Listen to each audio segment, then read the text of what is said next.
அவரை போற்றி துதித்து பாடி அல்லேலூயா என்று ஆர்ப்பரிப்போம். அவரை போற்றி துதித்து பாடி அல்லேலூயா என்று ஆர்ப்பரிப்போம். காரிருள் போன்ற கஷ்டங்கள் வந்தாலும் பாரினில் அவர் என் பாதையில் ஒளியாய் என்னை நடத்தினார். அவர் நல்லவர். ஆமென். காரிருள் போன்ற கஷ்டங்கள் நம்மளை சூழ்ந்து வந்தாலும் அவர் நம்மை நடத்துகின்ற தேவர்.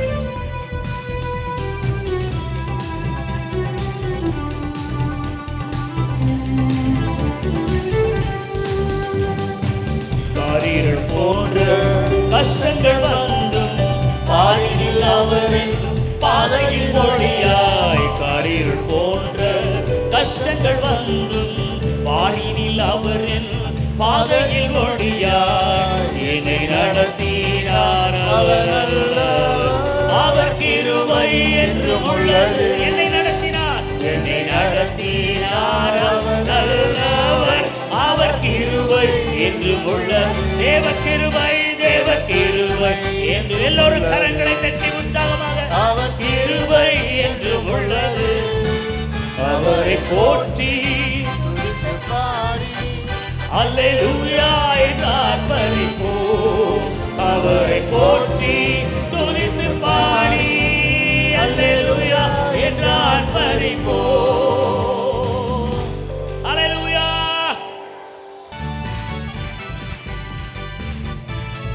எல்லாரும் சேர்ந்து தெரிந்த பாடல் தான்.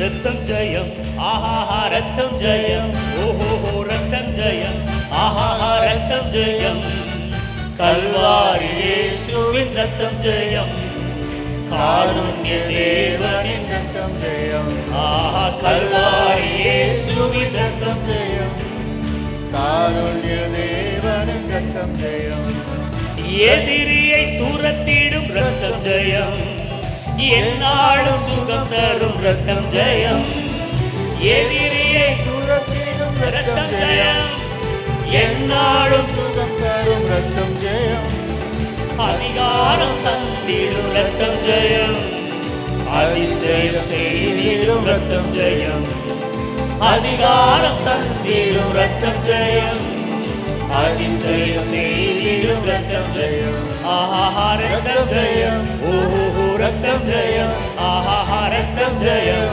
ஓஹோ ரத்தம் ஜெயம் கல்வாரி இயேசுவின் ரத்தம் ஜெயம் காருண்ய தேவனின் ரத்தம் ஜெயம் கல்வாரி இயேசுவின் ரத்தம் ஜெயம் காருண்ய தேவனின் ரத்தம் ஜெயம் பாவங்கள் போக்கிடும் ரத்தம் ஜெயம் பரிசுத்தமாக்கிடும் ரத்தம் ஜெயம் சாபத்தை நீக்கிடும் ரத்தம் ஜெயம் சமாதானம் தந்திடும் ரத்தம் ஜெயம். ஆமென். நமக்கு சமாதானத்தை தந்திடும் ரத்தம் ஜெயம். நம்மளுடைய சாபத்தை நீக்குவது ஆண்டவர் நமக்கு சிலுவையில் சிந்தின ரத்தங்கள்.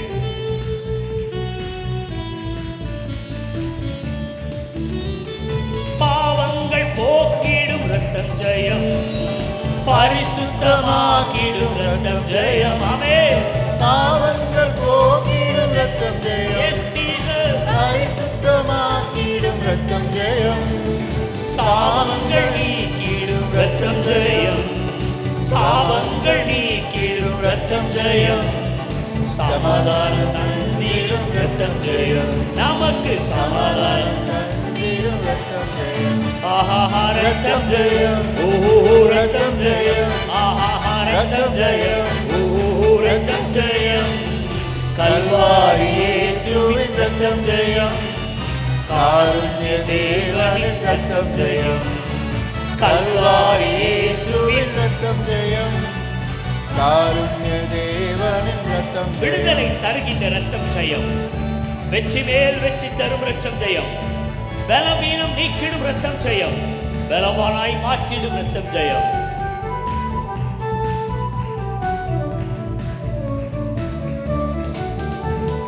விடுதலை தருகின்ற ரத்தம் ஜெயம் வெற்றி மேல் வெற்றி தரும் ரத்தம் ஜெயம் விடுதலை சாபக்கட்டுகளில் ரத்தம் ஜெயம் பாவக்கட்டுகளில் விடுதலை தரும் ரத்தம் ஜெயம் பலவீனம் நீக்கிடும் ரத்தம் ஜெயம் பலவானாய் மாற்றிடும் ரத்தம் ஜெயம், பலவானாய் மாற்றிடும் ரத்தம் ஜெயம், ஆஹா ரத்தம் ஜெயம், ரத்தம் ஜெயம், ஆஹா ரத்தம் ஜெயம், ரத்தம் ஜெயம், கல்வாரி இயேசுவின் ரத்தம் ஜெயம், காருண்ய தேவனின் ரத்தம் ஜெயம், ஆஹா கல்வாரி இயேசுவின் ரத்தம் ஜெயம், காருண்ய தேவனின் ரத்தம் நமக்காய் பரிந்து பேசும் ரத்தம் ஜெயம், நாள்தோறும் பாதுகாக்கும் ரத்தம் ஜெயம், நீதிமான் ஆக்கிடும் ரத்தம் ஜெயம், நித்திய ஜீவன் தரும் ரத்தம் ஜெயம். நமக்காய் பரிந்து பேசுகிறவருடைய ரத்தம் நமக்கு ஜெயத்தை கொடுக்க வல்லது. நமக்காய் பரிந்து பேசும் ரத்தம் ஜெயம், நாள்தோறும் பாதுகாக்கும் ரத்தம் ஜெயம், நமக்காய் பரிந்து பேசும் ரத்தம் ஜெயம், நாளோறும் பாதுகாக்கும் ரத்தம் ஜெயம், நீதிமானாக்கிடும் ரத்தம் ஜெயம், நீதிமானாக்கிடும் ரத்தம் ஜெயம், நித்திய ஜீவன் தரும் ரத்தம் ஜெயம், நமக்கு நித்திய ஜீவன் தரும் ரத்தம் ஜெயம், ஆஹா ரத்தம் ஜெயம், ரத்தம் ஜெயம், ஆஹா ரத்தம் ஜெயம், ரத்தம் ஜெயம், கல்வாரி இயேசுவின் ரத்தம் ஜெயம், காருண்ய தேவனின் ரத்தம் ஜெயம், ஆஹா கல்வாரி இயேசுவின் ரத்தம் ஜெயம், இயேசுவே காருண்ய தேவனின் ரத்தம் ஜெயம். ஹalleluya ஹalleluya. கரங்களை தட்டி ஆண்டவரை மகிமைப்படுத்துவோமா? அவருடைய இரத்தத்தால் நாம் நீதிமானாக்கப்பட்டிருக்கிறோம். ஆமென். ஹalleluya. அவருடைய இரத்தம் நம்மை பாவத்திலிருந்து நம்மை மீட்டுக் கொண்டது. ஆமென். ஹalleluya. அவருடைய இரத்தத்தால் நாம் மீட்கப்பட்டிருக்கிறோம். ஆமென். ஹalleluya. அவருடைய இரத்தம் நம்மை பரிசுத்தமானாய் மாற்றி இருக்கிறது. ஆமென்.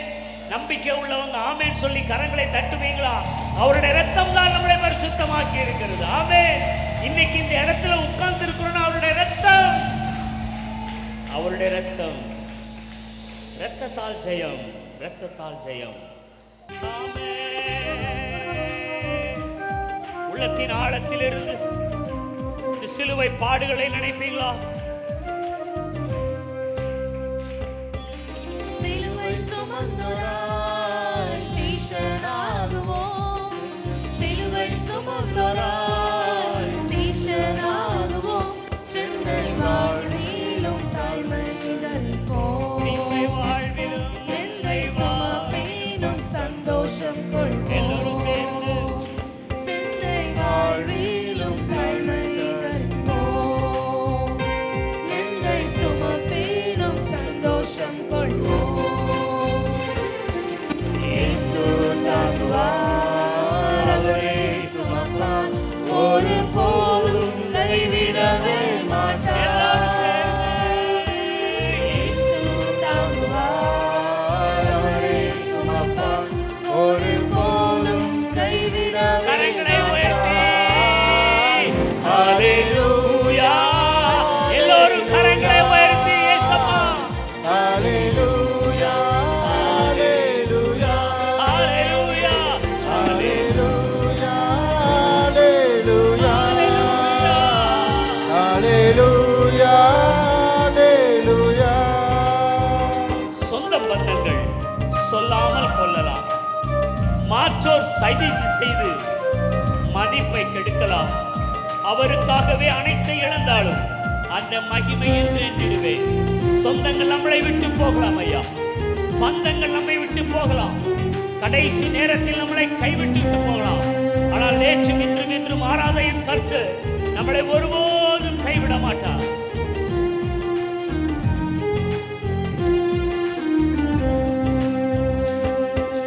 சொந்த பந்தங்கள் சொல்லால் கொள்ளலாம், சொந்த பந்தங்கள் சொல்லால் கொள்ளலாம், மாற்றோர் சதி செய்து மதிப்பை கெடுக்கலாம், மாற்றோர் சதி செய்து மதிப்பை கெடுக்கலாம். அவருக்காகவே அனைத்தும் இழந்தாலும் அதை மகிமை என்றெண்ணிடுவே, அவருக்காகவே அனைத்தும் இழந்தாலும் அதை மகிமை என்று கரங்களை உயர்த்தி அல்லேலூயா அல்லேலூயா அல்லேலூயா எல்லாரும் சேர்ந்து அல்லேலூயா இயேசுவை ஆராதிக்கிறோம். அல்லேலூயா அல்லேலூயா அல்லேலூயா அல்லேலூயா அல்லேலூயா. வாழ்வும் இயேசுவே, சாவும் லாபமே. அவர் பெருகவும் நான் சிறுகவும் வேண்டுமே. கிருபை தருகிறார், விருதாவாகிடே, அதை நித்தமும் காத்துக்கொள்வேன்.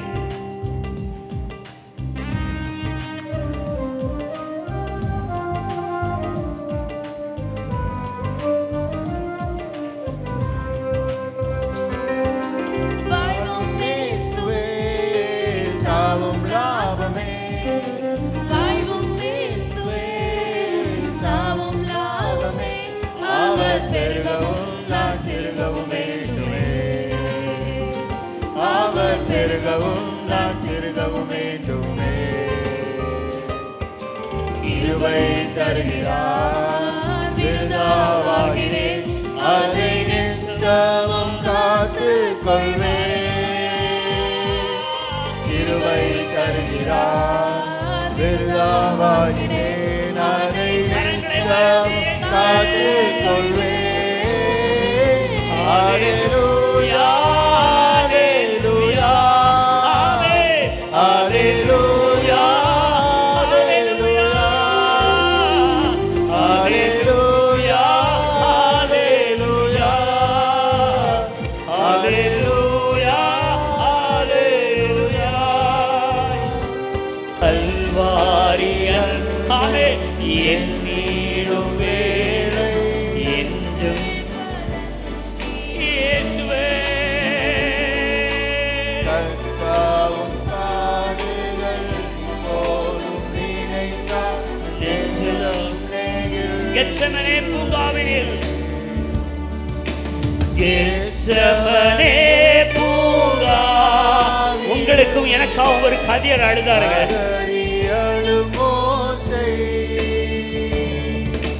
கெத்செமனே பூங்காவினில் கதறி அழும் ஓசை. ஆமென். என் இசையும் தோய்க்கின்றதே. எங்கள் மனம் திகைக்கின்றதே. கண்கள் கலங்கிடுதே. இயேசுவே. கண்கள் கலங்கிடுதே. கல்வாரி அன்பு எண்ணிடும் வேளை. கல்வாரி அன்பு எண்ணிடும் வேளை. என்னுடைய கண்கள் கலங்குது ஆண்டவரே. கண்களை மூடி அந்த கல்வாரியை நோக்கி பார்ப்போமா? இந்த மத்தியான வேளையிலே ஒரு சொட்டு தண்ணி கூட இல்லாதபடி, ஒரு சொட்டு ரத்தம் கூட இல்லாதபடி உங்களுக்கும் எனக்காகவும் சிலுவையிலே மரித்தேன் ஆண்டவராக இயேசு. அப்பா பிதாவே, எண்ணிடுவே கரங்களை உயர்த்தி ஏசப்பா எங்களுக்காக சிலுவையிலே மரித்தீரே. ஏசப்பா எங்களுக்காக நீர் அடிக்கப்பட்டீரே, நொறுக்கப்பட்டீரே. என் நெஞ்சம் கலங்குது ஆண்டவரே. சிலுவையில் வாட்டி பயந்து, சிலுவையிலே அவரை அடித்து நொறுக்கப்பட்டு, ஐயோ எத்தனை துன்பங்களும். தம்பி தங்கச்சி பெற்றோர்களை இதெல்லாம் யாருக்காக? சிலுவையிலே மறிக்கப்பட வேண்டியவர் யார் தெரியுமா? குற்றம் செய்தவர்கள், மரண தண்டனை நியமிக்கப்பட்டவர்கள் தான் சிலுவையிலே அறையப்பட வேண்டும்.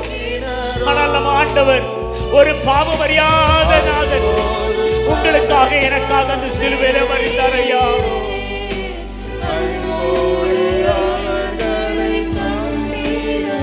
அப்பா, கண்ணீரோடு சொல்லுவோம் ஆண்டவரே, இயேசு அப்பா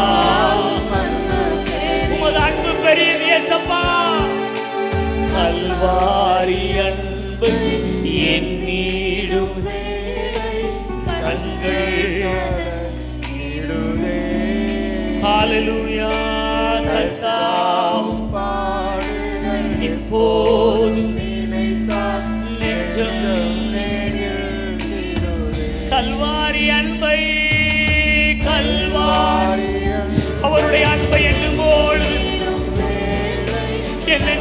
தீருதையா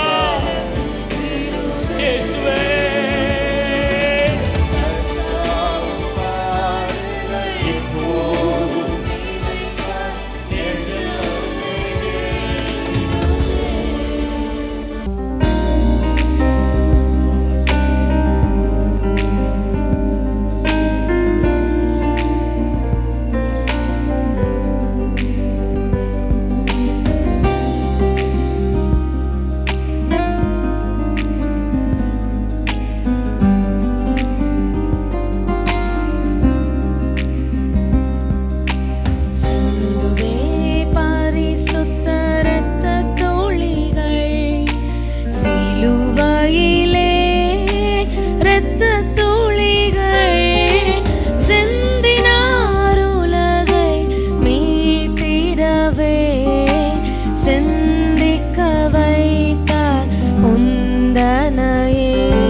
தலை நசுக்கும் சிலுவை, தலை நசுக்கும் கிறிஸ்து. யாருடைய தலையை நசுக்கினார்? கிறிஸ்துக்குள் அன்பார்ந்த சகோதர சகோதரிகளே, இந்த புனித வெள்ளி என்பது இயேசு சிலுவையில் அறையப்பட்ட தினம் என்று நம்மளை கிரியேட் பண்ணிட்டாங்க.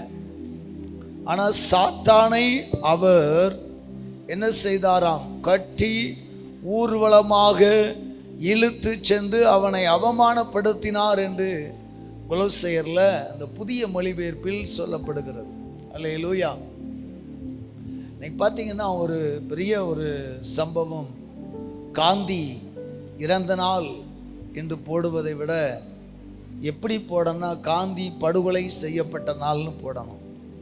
ஏன்னா அவர் இறக்கலை, படுகொலை செய்யப்பட்டார். ஆனால் இன்றைக்கு அரசாங்கம் வரலாறுகளை சித்தரிக்கிற, வரலாறுகளை மாற்றுகிற அரசு காந்தி இறந்த நாள்னு போட்டாங்க. சரிங்களா? அதே போல் இயேசு இறந்த நாள்னே போட்டுறக்கூடாது. இயேசு வெற்றி சிறந்த நாள். கரங்களை தட்டி ஒரு அலையிலே சொல்லுவோம். இயேசு இறந்த நாள் அல்ல, என் இயேசு மரணத்தின் அதிபதியாகிய சாத்தானின் தலையை நசுக்கின நாள். ஆமென், அல்லேலூயா. அவர் வெற்றி சிறந்த நாள். எத்தனை பேர் விசுவாசிக்கிறீங்க? அவர் வெற்றி சிறந்த நாள். வாசிக்கலாம். ஆதியாகமம் புத்தகம் 3வது அதிகாரம் 15வது வசனம். உனக்கும் ஸ்திரீக்கும் உன் வித்துக்கும் அவள் வித்துக்கும் பகை உண்டாக்குவேன். அவர் உன் தலையை நசுக்குவார். நீ அவர் குதிங்காலை நசுக்குவாய் என்றார். அல்லேலூயா. ஆமா, நீங்க சொன்ன மாதிரி இருக்க பாஸ்டர். யார் தலை நசுக்கிறாரு? யாருடைய தலை நசுக்கப்படுகிறது? அன்பார்ந்த கர்த்தருடைய பிள்ளைகளே, ஆண்டவராகிய தேவன் இங்கே ஒரு வார்த்தை பிசாசோடு பேசுகிறார். என்ன நடைபெற்றது என்றால், தேவனால் படைக்கப்பட்ட, தேவனுடைய சாயலாக இருந்த, தேவனை போல் அதிகாரம் பெற்ற ஆதாம் ஏவாளை சர்ப்பம் என்று சொல்லக்கூடிய பிசாசு வஞ்சித்து அந்த பிசாசை தான், மனுக்குலத்தை வஞ்சித்த அந்த சாத்தானை தான் ஆண்டவர் சொல்றார், உன் தலையை நசுக்குவேங்கிறார். அல்லேலூயா. ஆண்டவருக்கு எவ்வளவு கோபம் இருக்கும் பாருங்க. நம்மளே சில பேர் சொல்லுவோம், நமக்கு ஆகாத எதிராளிகளை பார்க்கும்போது சில பேர் குத்தி குடல் எடுத்துருவேம்மா, ஆமாம் குடல் எடுத்து மாலை போட்டுருவேம்மா, தின்றுவேம்மா, இப்படி பல ஸ்டைலில் பேசுவோம். இன்றைக்கி பல ஸ்டைலில் அந்த மூர்க்கமான கோபங்கள் வரும்போது மனிதர்கள் சொல்லக்கூடிய ஒரு வார்த்தை. அதே போல் என் தேவனாய கர்த்தருக்கு ஒரு மூர்க்கமான கோபம் வந்தது. பிதாவாகிய தேவனுக்கு வந்த மூர்க்கமான கோபம். ஏன்னா என் சாயல்ல, என் ரூபத்தில் என்ன போலவே ஆளுகை செய்யும்படி படைக்கப்பட்ட மனிதனை இந்த சர்ப்பம், சாத்தான் சர்ப்பத்தின் வடிவில் வந்து வஞ்சித்து விட்டது. ஆள வேண்டியவன் ஆளுகை இழந்தான். தேவ சாயலாய் படைக்கப்பட்டவன் அந்த சாயலை இழந்தான். அதனால தேவன் சொல்லுகிறார், உனக்கும் ஸ்திரீக்கும் பகையை உண்டாக்குவேன். எந்த ஸ்திரீய சர்ப்பமே, எந்த பெண்மணியை நீ வஞ்சித்தாயோ அந்த பெண்மணியாகிய ஏவாளின் சந்ததியிலிருந்து ஒருவர் வருவார். நீ அவர் குதிங்காலை நசுக்குவாய். அப்படின்னா என்னத்தான்? லேசா டச் பண்ணுவ, ஒரு கொத்து கொத்துவ, அவர் குதிங்கால நீ ஒரு கொத்து கொத்துவ. ஆனா அவர் என்ன செய்வார்? மாறாக உன் தலையை நசுக்குவார். கரங்களை தட்டி ஒரு அலையிலே சொல்லுமா, அல்லேலூயா. அவர் உன் தலையை நசுக்குவார் என்று ஆண்டவர் வார்த்தை கொடுத்தார். அன்புக்குரியவர்களே, இந்த சர்ப்பம் எப்படி இந்த ஏவாளை வஞ்சித்தது என்று நாம் பார்க்கிறோம். ஆதியாகமம் 1வது அதிகாரம் 26வது வசனத்தில் பார்க்கிறோம், தேவ சாயலாக படைக்கப்பட்ட மனுஷனை இந்த பிசாசு வஞ்சித்தான். ஆதியாகமம் 1:28 ஆளுகை செய்ய வேண்டியவனை தோட்டத்தை விட்டு தள்ளும்படியாய் பாவ மனிதனாக்கி விட்டான். இந்த 2 கொடுமையான காரியம் நடந்தது. சொல்லுங்க, என்ன காரியம் நடந்தது? ஒன்று, தேவ சாயலால் படைக்கப்பட்டவன் சாயலை இழந்தான். ஆள வேண்டியவன் ஆளுகை இழந்தான். இந்த 2ஆல தான் தேவன் பயங்கரமான கோபம் கொள்ளுகிறார். இன்றைய வேதாகம கண்ணோட்டம் என்ன? இன்றைக்கு தேவனுடைய பாரம் என்ன? தேவ சாயலாய் படைக்கப்பட்ட நீங்களும் நானும் தேவ சாயலாக வாழ வேண்டும். அல்லேலூயா. நீங்களும் நானும் யாருடைய சாயலாக வாழ வேண்டும்? தேவனுடைய சாயலாக. இரண்டாவதாக நாம் எப்படி வாழ ஆண்டவர் விரும்புகிறார்? தேவனுடைய ஆளுகையை பெற்று வாழ வேண்டும் என்று கர்த்தர் விரும்புகிறார். இந்த 2ஐயும் மனுக்குலத்துக்கு கொண்டு வருவதுதான் தேவகுமாரனின் திட்டம். இந்த 2ஐயும் மனுக்குலத்துக்கு கொண்டு வருவதுதான் ஒரு போதகனின் போதனை. ஒரு அலையிலேயே சொல்லுங்களேன். இந்த சபையிலே தேவனுடைய ஊழியத்திற்கு அழைக்கப்பட்டிருக்கிற எனக்கு கொடுக்கப்பட்ட பிரதான ஊழியம் என்ன தெரியுமா? நீங்கள் எல்லாரும் தேவ சாயலாக மாறணும். ஒரு அலையிலே சொல்லுங்க, பக்கத்தில் கையை பிடிச்சு சொல்லுங்க, நம்ம எல்லாரும் தேவ சாயலாக மாறணும். நம்பர் 2, நம்ம எல்லாரும் ஆளுகை செய்யணும். Praise the Lord. இந்த 2 தாங்க. இந்த 2 இழந்ததுனால தான் இவ்வளவு அதிகாரம், இத்தனை அத்தியாயம், இத்தனை புத்தகம், இத்தனை பாடு, இத்தனை தோஷங்கள். இந்த 2ஐ நாம் அடைய வேண்டும். ஆனால் இப்போது கிறிஸ்தவம் அழகாய் அடைய ஆரம்பித்து விட்டார்கள். சில மரண வீடுகளுக்கு நாம் செல்லும்போது அங்கே ஒரு நல்ல பாடல் பாடுவார்கள், தேவ சாயல் ஆக மாறி தேவனோடு இருப்பே. இந்த பாடலை பாடமே சில பேருக்கு மரண பயம் வந்துடுது. பெட்டிக்குள்ள இருக்கும்போது தான் தேவ சாயல் அல்ல. சொல்லுங்க, நம்ம படைக்கும் போதே சொல்லுங்க, அப்பா நம்மளை படைக்கும் போதே நமக்கு என்ன சாயல் இருந்துச்சு? தேவ சாயல். அதை அவன் கெடுத்துட்டாங்க. அவன் அதை கெடுத்துட்டான். அப்பா நம்மளை படைக்கும் போது ஆளுகை இருந்துச்சு, அதையும் கெடுத்துட்டான். இந்த 2 கோபத்தில் தான், இந்த 2 விஷயம் மனுக்குலம் இழந்ததுனால தான் அப்பா சொல்றாரு, ஏ சர்ப்பமே, நீ எந்த பெண்மணியை ஏமாற்றினாயோ அவள் வித்து ஒன்று எழும்பும், அதுதான் ஸ்திரீயின் வித்தாகிய கிறிஸ்து, அவர் உன் தலையை நசுக்குவார். கரங்களை தட்டி ஒரு அலையிலே சொல்லுமா, அல்லேலூயா, அல்லேலூயா.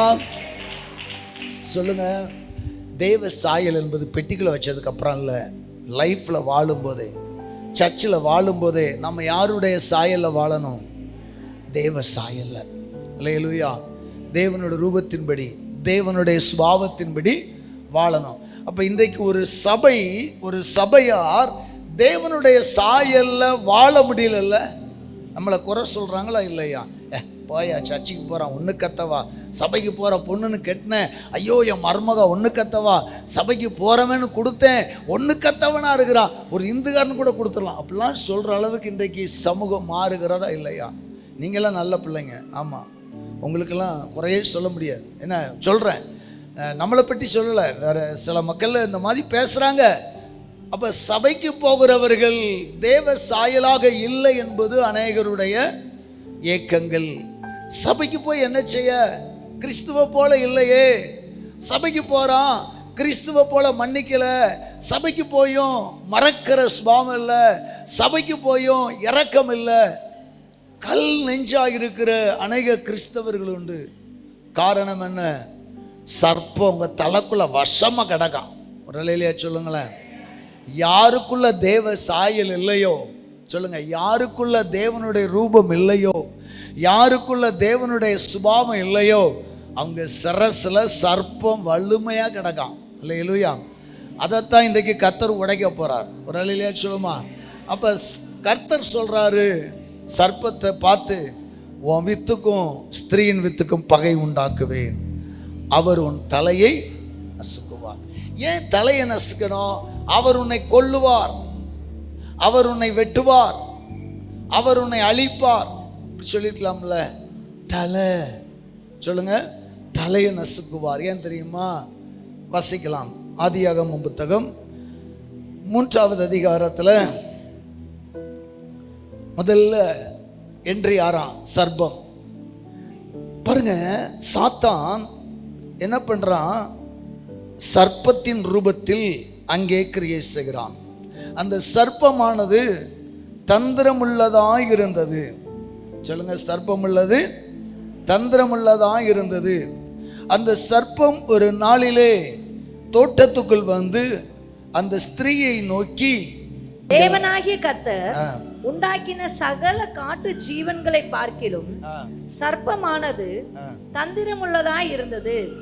அது ஸ்திரீயை நோக்கி, நீங்கள் தோட்டத்தில் உள்ள சகல விருட்சங்களின் கனியையும் புசிக்க வேண்டாம் என்று தேவன் சொன்னது உண்டோ என்றது. Praise God. நல்லா கவனிங்க, அந்த சர்ப்பத்தினுடைய லாங்குவேஜை பார்த்தீங்கன்னா நல்லா தெரியும். இந்த மாதிரி லாங்குவேஜில் யாராவது உங்கள்கிட்ட பேசினாங்கனாலே அவங்களுக்குள்ள என்ன இருக்கு? சர்ப்பத்தின் ஸ்பிரிட் இருக்குன்னு அறிஞ்சுக்கிடணும். சர்ப்பம் என்ன கேட்குது? தேவன் இந்த தோட்டத்தில் உள்ள சகல விருட்சங்களின் கனியை புசிக்க வேண்டாம் என்று தேவன் சொன்னது உண்டோ? நல்லா கவனிங்க. இந்த எக்ஸிக்யூட்டிவ் என்னது? சேல்ஸ் ரெப்ரசன்டேட்டிவ், ஒரு எல்ஐசி ரெப்ரசன்டேட்டிவ், ஒரு கார்ப்பரேட் கம்பெனியினுடைய எக்ஸிக்யூட்டிவ் நம்மகிட்ட முதல்ல அவங்க பொருளை வாங்குங்கன்னு சொல்ல மாட்டாங்க. முதல்ல உங்ககிட்ட இருந்து ஒரு கேள்வியை தான் எழுப்புவாங்க. ஆமாம், உதாரணமாக இந்த மிக்சி நல்லா இருக்கும், இதை பயன்படுத்துங்கன்னு சொல்ல மாட்டாங்க. உங்கள்கிட்ட என்ன மிக்சி இருக்குன்னு கேட்பாங்க, அது நல்லா இருக்குதான்னு கேட்பாங்க, அது வேலை செய்யலைங்கிறத உங்கள் வாயிலே சொல்ல வைப்பாங்க. அதுக்கப்புறம் தான் இதை இன்ட்ரடியூஸ் பண்ணுவாங்க. அதே போல் தான் இந்த சர்ப்பம் கேட்குது, தேவன் சொன்னது உண்டோ? தேவன் சொன்னது உண்டோ? ஸ்பாட்டில் வந்த உடனே நான் சாத்தான் வந்திருக்கிறேன், கர்த்தர் விளக்கின கனியை புசின்னு சொல்லலை. அன்பாய், அவர்கள் மேல் அக்கறையாய், அவர்கள் மேல் கரிசனை இருக்கிறது போல நடிக்கும். இன்னைக்கு நம்ம ஊரில் எல்ஐசி போடுறவங்களா இருக்கட்டும், எந்த ஒரு சேல்ஸ் ரெப்ரசன்டேட்டிவாக இருக்கட்டும், ஏங்க அவங்களுடைய ஸ்பீச் பார்த்தீங்கன்னா நம்மளை உயிருக்குயிராக நேசிக்கிறவங்க மாதிரி பேசுவாங்க. ஆமாம், உயிருக்குயிராக நேசிக்கிற மாதிரி, என்னப்போ கூட பிறக்காமல் போயிட்டானே அவன் நினைக்கிற மாதிரி பேசுவான். நம்ம நன்மைக்காகவே பேசுகிற மாதிரி பேசுவாங்க. அதே போல தான் அந்த சர்ப்பம் பேசுது. அப்பொழுது அந்த ஸ்திரீ சொல்லுகிறாள், நாங்கள் தோட்டத்தில் உள்ள விருட்சங்களின் கனியை புசிக்கலாம். அடுத்து ஆனாலும், இதில் தான் டேஞ்சர். சாத்தானுக்கு ஒரு கேட்ச் அவுட் ஆகிட்டு. ஆனாலும், எங்க உங்கள் புருஷன் நல்லவரா? நல்லவர் தான், உன் வேலையை பார்த்துட்டு போன்னு பக்கத்து வீட்டுக்கார்கிட்ட சொல்லிடணும். நல்லவர் தான், ஆனாலும் கொஞ்சம் குடிப்பார் அப்படின்னா சிக்கல் இருக்கு, ஆரம்பிச்சிடும் கதை. அந்த ஸ்திரீ சொல்கிற ஆனாலும் அப்படின்னா இல்லை, உடனே சாத்தான் பிடிச்சிட்டான். அவ சொல்றா, ஆனாலும் தோட்டத்தின் நடுவில் இருக்கிற விருட்சத்தின் கனியை குறித்து தேவன் நீங்கள் அதை சாகாதபடிக்கு அதை புசிக்கவும் அதை தொடவும் வேண்டாம் என்று சொன்னார் என்றார். Praise God. அப்பா, இவ சொல்லியிருக்கணும், சர்ப்பமே எங்களுக்கு தெரியும், எங்க அப்பா எல்லாவற்றையும் படைச்சிருக்கிறாரு, எங்க அப்பா படைச்சதை நாங்கள் புசிப்போம், வேலையை பார்த்துட்டு போகணும், எல்லாம் புசி. ஆனாலும் அப்படின்னா என்ன அர்த்தம்? அதில் அவளுக்கு ஒரு ஆசை இருக்குன்னு அர்த்தம். ஆனாலுங்கிற வார்த்தை ஒரு டேஞ்சரான வார்த்தை. உள் மனதில் ஒரு எண்ணம் இருக்கிறது என்பதை வெளிப்படுத்தும் வார்த்தை. சாத்தான் பிடிச்சிக்கிட்டான். பிடிச்சிட்டு சொல்கிறான், அப்பொழுது அதை தொடவும் புசிக்கவும் வேண்டாம் என்று சொன்னார். நீங்கள் சாகாதபடிக்கு அந்த விருட்சத்தின் கனியை புசித்தீங்கன்னா நீங்கள் செத்து போவீங்க, அதனால் அதை புசிக்காதபடி எச்சரிக்கையாக இருங்கள் என்றார். உடனே சர்ப்பம் என்ன சொல்லுது? அப்பொழுது சர்ப்பம் ஸ்திரீயை நோக்கி நீங்கள் சாகவே சாவதில்லை, நீங்கள் இதை ஆண்டவர் உண்மையை சொன்னாரா? இவ சொல்றா, ஆண்டவர் அதை சாகாதபடிக்கு புசிக்காதன்னு சொல்றாரு. உடனே சர்ப்பம் சொல்லுது, நீங்கள் அதை புசிக்கலாம், நீங்கள் சாகவே சாவதில்லை. ஆண்டவர் என்ன சொன்னார்? வாசிக்கலாமா? 2வது அதிகாரம் 16வது வசனம். 2:16. தேவனாகிய கர்த்தர் மனுஷனை நோக்கி, நீ தோட்டத்தில் உள்ள சகல விருட்சத்தின் கனியையும் புசிக்கவே புசிக்கலாம், ஆனாலும் நன்மை தீமை அறியத்தக்க விருட்சத்தின் கனியை புசிக்க வேண்டாம். அதை நீ புசிக்கும் நாளில் நீ சாகவே சாவாய் என்று கட்டளையிட்டார். சோ தேவன் சொன்னது உண்மைதான். அதைத்தான் அந்த ஸ்திரீ சொல்றா. ஆனா சர்ப்பம் சொல்லுது, நீ சாகவே சாவது இல்லை. தேவன் சொல்லி இருக்கிறார், படைத்த போது, உருவாக்கின போது, விருட்சத்தை உருவாக்கின பின்பும் ஸ்திரீயை உருவாக்கின பின்பும் அவர் கொடுத்த முதல் எச்சரிப்பு அதுதான். ஆனா சாத்தான் சொல்றான், நீங்கள் சாகவே சாவதில்லை. அல்லேலூயா. நீங்கள் சாவதில்லை. ஆமா, நீங்கள் சாவதில்லை. அங்கே 4வது வசனத்துல அங்க பார்த்தீங்கன்னா, நீங்கள் சாவதில்லை என்கிற அந்த வார்த்தையை என்ன செய்றான்? அவள் நம்ப ஆரம்பிக்கிறான். அல்லேலூயா. கர்த்தருக்கு ஸ்தோத்திரம். வாசிக்கலாம் 5வது வசனம்.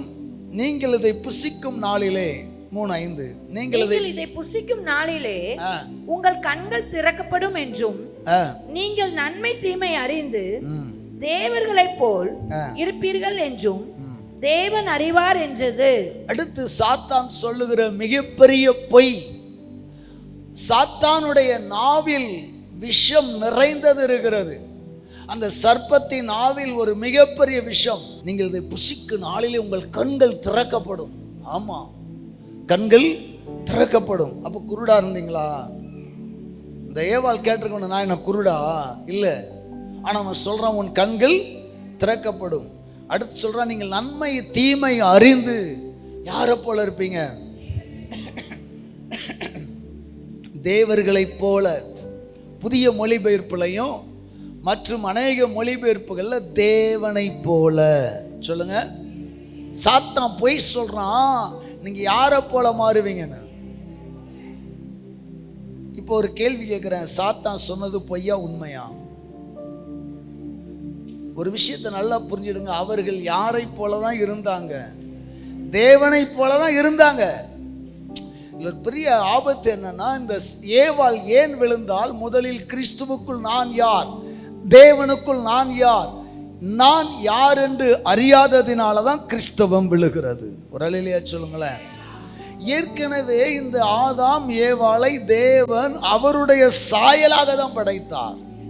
அவர்கள் தேவனை போல தான் இருக்கிறாங்க. ஆனா சாத்தான் சொல்றான், நீ தேவனை போல மாறுவாய், தெய்வத்தை போல. அப்ப இந்த ஆதாம் ஏவாள் என்ன பண்ணிட்டா, இதை விட ஒரு வாழ்க்கை இருக்கா, நம்ம தெய்வத்தை போல மாறிடுவோமா? நல்லா தெரிந்து கொள்ளுங்கள், நான் தேவனை போல்தான் இருக்கிறேன் என்று அவள் சொல்லி இருக்கணும். விளங்கிச்சா? இன்னைக்கு ஏன் பாவங்கள் பெறுகிறது? ஏன் இன்றைக்கு குடும்பங்களில் சர்ப்பங்கள் வஞ்சிக்கிறது? அநேக குடும்பங்களில் சர்ப்பம் மனித ரூபத்தில், யாரோ ஒரு மனுஷ ரூபத்தில் வந்து வஞ்சித்து, இதை விட நீ நன்றா இருக்கலாம், அப்படி இருக்கலாம், இப்படி இருக்கலாம், ஆசை காட்டி கட்டின கணவனை விட்டு பிரிக்கிறது, ஆசை காட்டி பெற்றோருடைய ஐக்கியத்தை விட்டு பிரிக்கிறது, ஆசை காட்டி கணவனை மனைவியிடத்திலிருந்து, மனைவியை கணவனிடத்திலிருந்து பிரிக்கிறது. அங்க போனதுக்கு அப்புறம் ஒண்ணுமே இல்லை. இந்த உலகத்தில் ஆசை காட்டுகிற வலு சர்ப்பங்கள். இந்த ஏவாள் அந்த ஆசைக்கு அடிபணிந்தாள். அன்பானவர்களே, ஆண்டவர் சாகவே சாவீர்கள் என்றால், ஆனா சர்ப்பம் சொல்றது நீங்கள் சாவதில்லை என்றது. இப்ப என்ன செய்தாங்க? சாப்பிட்டார்கள். சாப்பிட்டாங்களா இல்லையா? முதல்ல ஏவாள் என்ன செய்தாலாம்? பழத்தை பறித்து சாப்பிட்டு தன் புருஷனுக்கும் கொடுத்தால். 6வது வசனம், அவனும் புசித்தான், 2 பேர் செத்து போயிட்டாங்க. அப்படிலாம் எழுதியிருக்கணும், சாகல. அப்ப தேவன் பொய் சொன்னாரா? தேவன் பொய் சொன்னாரா? இல்லை. முதல்ல மரணம் என்றால் என்ன? நீ சாகவே சாவாய், சாவதில்லை என்கிற ஒரு தர்க்கத்தை பார்க்கிறோம். மரணம் என்றால் அதில் ஆங்கிலத்தில் டெத்து. மரணம் என்றால் டெத்துன்னு சொல்றோம். இந்த மரணத்தில் 2 விதமான மரணங்கள் இருக்கிறது. என்ன? ஆவிக்குரிய மரணம், சரீர மரணம். இந்த மரணம் என்றவுடனே நம்முடைய டெத் ஆயிடுவாங்கங்கிறத பார்க்கணும். ஆனால் மரணத்திற்கு எபிரேய மொழியில், ஹீப்ருல மூத் என்று சொல்லுகிறார்கள். சொல்லுங்க. தமிழ்ல மரணம், ஆங்கிலத்தில் டெத்து, ஹீப்ருல மூத், MOOTH, மூத், MOOTH, மூத்து. சரியா? இந்த மூத்து தான் என்ன, அரபிக்ல அதை சொல் மருவி இஸ்லாமியர்கள் சொல்லுவாங்க மவுத் ஆயிட்டான். இஸ்லாமில் ஒருத்தன் செத்துட்டான்னு என்ன சொல்லுவாங்க? மவுத் ஆயிட்டாரு. அந்த மவுத் எங்கேருந்து வந்துச்சு? அந்த மூத் என்கிற எபிரேய மொழியிலிருந்து சொல் மருவி மூத் என்கிறார்கள். அப்போ இங்க என்ன நடந்திருக்கணும் சொல்லுங்க? என்ன நடந்திருக்கணும்? செத்துருக்கணும்ல, மூத் ஆயிட்டாங்க. அந்த மூத் என்கிற ஒரு வார்த்தைக்கு நாம் அங்கே பார்க்கிறோம். ஆதியாகமம் 2:16 அந்த வசனத்தை ஆங்கிலத்தில் ஒரு பைபிள் இருக்கு, T14. இந்த பைபிள் பேரு T40, அதாவது translation for the translator. Bible பேரு. ஆங்கிலத்தில் நிறைய பைபிள் இருக்கு. என்கிட்ட ஒரு 6 பைபிள் வச்சிருக்கிறேன். இந்த பைபிள் வாங்கலை, இப்போதான் அந்த பைபிளை நெட்டில் டவுன்லோட் பண்ணி படித்து பார்த்தேன். T40, translation for the translator. அதாவது மொழிபெயர்ப்பாளர்களுக்காக எழுதப்பட்ட புத்தகம். சொல்லுங்க, மொழிபெயர்ப்பாளர்களுக்கான மொழிபெயர்ப்பு. ஏன்னா பைபிளை மொழிபெயர்க்கிறதுக்குன்னு ஒரு பெரிய டீம் இருக்கு. அவர்கள் தப்பாக எழுதிடக்கூடாதுன்னு சொல்லி அந்த எபிரேய மூல பாஷையும் கிரேக்கினுடைய ஒரிஜினலை அப்படியே காப்பி பண்ணி வச்ச பைபிள் தான் இது. இந்த பைபிளில் என்ன சொல்லுதுன்னா, நீ சாகவே சாவாயின்னு இருக்குல்ல, அந்த வசனம் எப்படி சொல்லுது? 2:16 தமிழில் வாசிங்க மீண்டும். 2:16. தேவனாகிய கர்த்தர் மனுஷனை நோக்கி, நீ தோட்டத்தில் உள்ள சகல விருட்சத்தின் கனியையும் புசிக்கவே புசிக்கலாம், ஆனாலும் நன்மை தீமை அறியத்தக்க விருட்சத்தின் கனியை புசிக்க வேண்டாம், அதை நீ புசிக்கும் நாளில் சாகவே சாவா என்று கட்டளையிட்டார். இப்ப இந்த இதே வசனம் அந்த T40 பைபிள்ல என்ன சொல்லுதுன்னா, நீ கண்டிப்பாக அந்த விருட்சத்தின் கனியை புசிக்க கூடாது. நீ அதை புசித்தால் நீ இப்போது நன்மை செய்ய மட்டுமே அறிந்திருக்கிறாய். நீ இந்த கனியை புசித்தால் நன்மையோட தீமையும் செய்து விடுவாய். அதனால் அதை புசிக்காதே. அந்த விருட்சத்திலிருந்து நீ கனியை புசித்தால் உனக்கும் எனக்குமான உறவு துண்டிக்கப்படும். நீ என்னை விட்டு பிரிந்து விடுவாய், இந்த செப்பரேட் ஆயிருவா அப்படிங்கிறார் ஆண்டவர். சொல்லுங்க, இங்கே மூத் டெத்து என்ன என்கிற வார்த்தை எழுதப்படாம செப்பரேஷன், செப்பரேட் ஆயிருவேங்கிறார். நம்ம குடும்பத்தில் சொல்லுவோம் தெரியுமா, அண்ணன் தம்பி 4 பேர் மூத்தவனுங்க, அவன் செப்பரேட் ஆகிட்டான், அவன் என்ன ஆகிட்டான், செப்பரேட் நான் பிரிஞ்சு போயிட்டான், தனி கொடுத்தன போயிட்டான் அப்படின்னா என்ன அர்த்தம்? எங்கெல்லாம் வேண்டான்னு போயிட்டான், செப்பரேட். அப்போ இங்கே இந்த T40 பைபிளில் என்ன சொல்லுதுன்னா, நீ இந்த விருட்சத்தின் கனியை புசிக்கிற வரைக்கும் நீ நன்மை மட்டுமே செய்ய அறிஞ்சிருப்ப. நல்லா கவனிங்க, அந்த விருட்சத்தின் கனி எப்படிப்பட்டதாம், அதை புசிக்கும் போது நீ நன்மை மட்டுமே செய்ய அறிந்திருப்பாய். நீ என்றைக்கு அதை புசிக்கிறாயோ அன்றிலிருந்து தீமை செய்கிற சுபாவம் உனக்குள்ள வந்துடும்.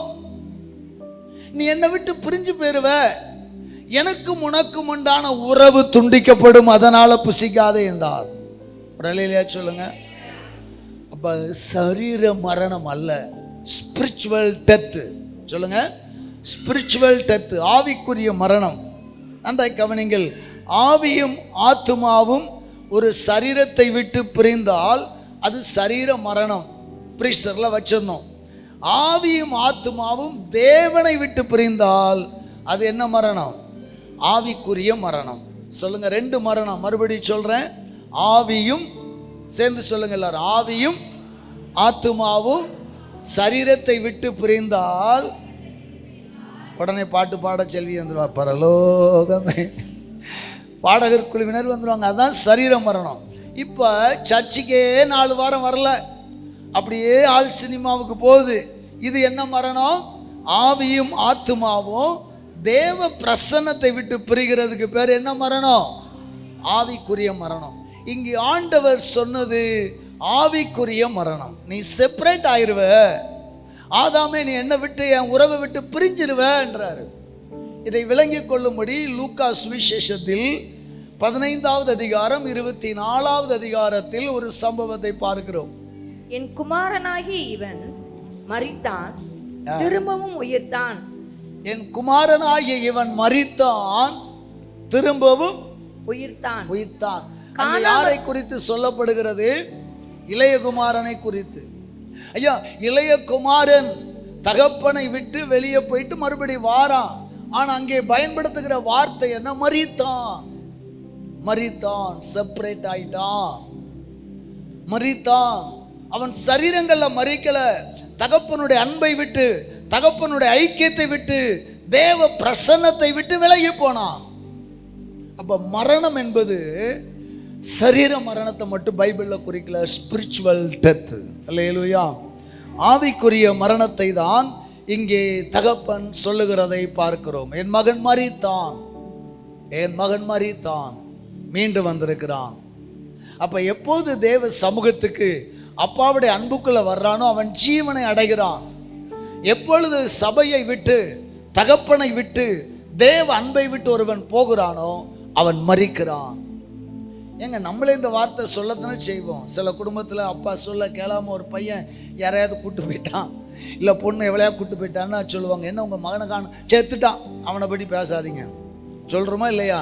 அவன் சாகவா செஞ்சான்? இல்லை, நம்மளை விட்டு பிரிஞ்சதுனால, நம்ம ஐக்கியத்தை விட்டு விலகினதுனால வேதனையில் செத்தான், மரித்தான். இதைத்தான் ஆண்டவர் சொல்கிறார், நீ இந்த கனியை புசித்தால் செத்து விடுவாய், என்னை விட்டு பிரிந்து விடுவாய் என்று ஆண்டவர் சொன்னார். ஒரு அலையிலேயே சொல்லுமா?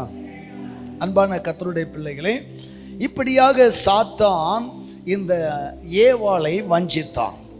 எப்படி வஞ்சித்தான்? ஏன் ஆண்டவர் தலையை நசுக்க விரும்புகிறார்? சங்கீதம் 143 படிக்கலாமா? சங்கீதம் 140வது அதிகாரம் 3வது வசனம். சர்ப்பத்தை போல் தங்கள் நாவை கூர்மையாக்குகிறார்கள், சர்ப்பத்தை போல் தங்கள் நாவை கூர்மையாக்குகிறார்கள், அவர்கள் உதடுகளின் கீழ், அவர்கள் உதடுகளின் கீழ் விரியன் பாம்பின் விஷம் இருக்கிறது. என்ன இருக்குதா? விரியன் பாம்பின் விஷம் இருக்கிறது. போதும். அங்க நாம் பாருங்க, சர்ப்பத்தை போல் தங்கள் நாவை கூர்மையாக்குகிறார்கள். சங்கீதக்காரனாகிய தாவீது ராஜா பொல்லாத மனிதர்களை குறித்து அவன் சங்கீதம் பாடுகிற போது, உள்ள உண்டு வெளியே உண்டு பேசுவாங்க தெரியுமா? உள்ள நல்ல மாதிரி பேசுவாங்க, வெளியே நடிப்பாங்க, வெளியே பிரதர் உங்களை மாதிரி உண்டாமாங்க, உள்ள பகையா இருப்பாங்க. இவர்களை குறித்து தான் தாவீது சொல்லுகிறார், அவர்கள் சர்ப்பத்தை போல. ஏன் நாயை போலன்னு சொல்லாமே? சொல்லலை.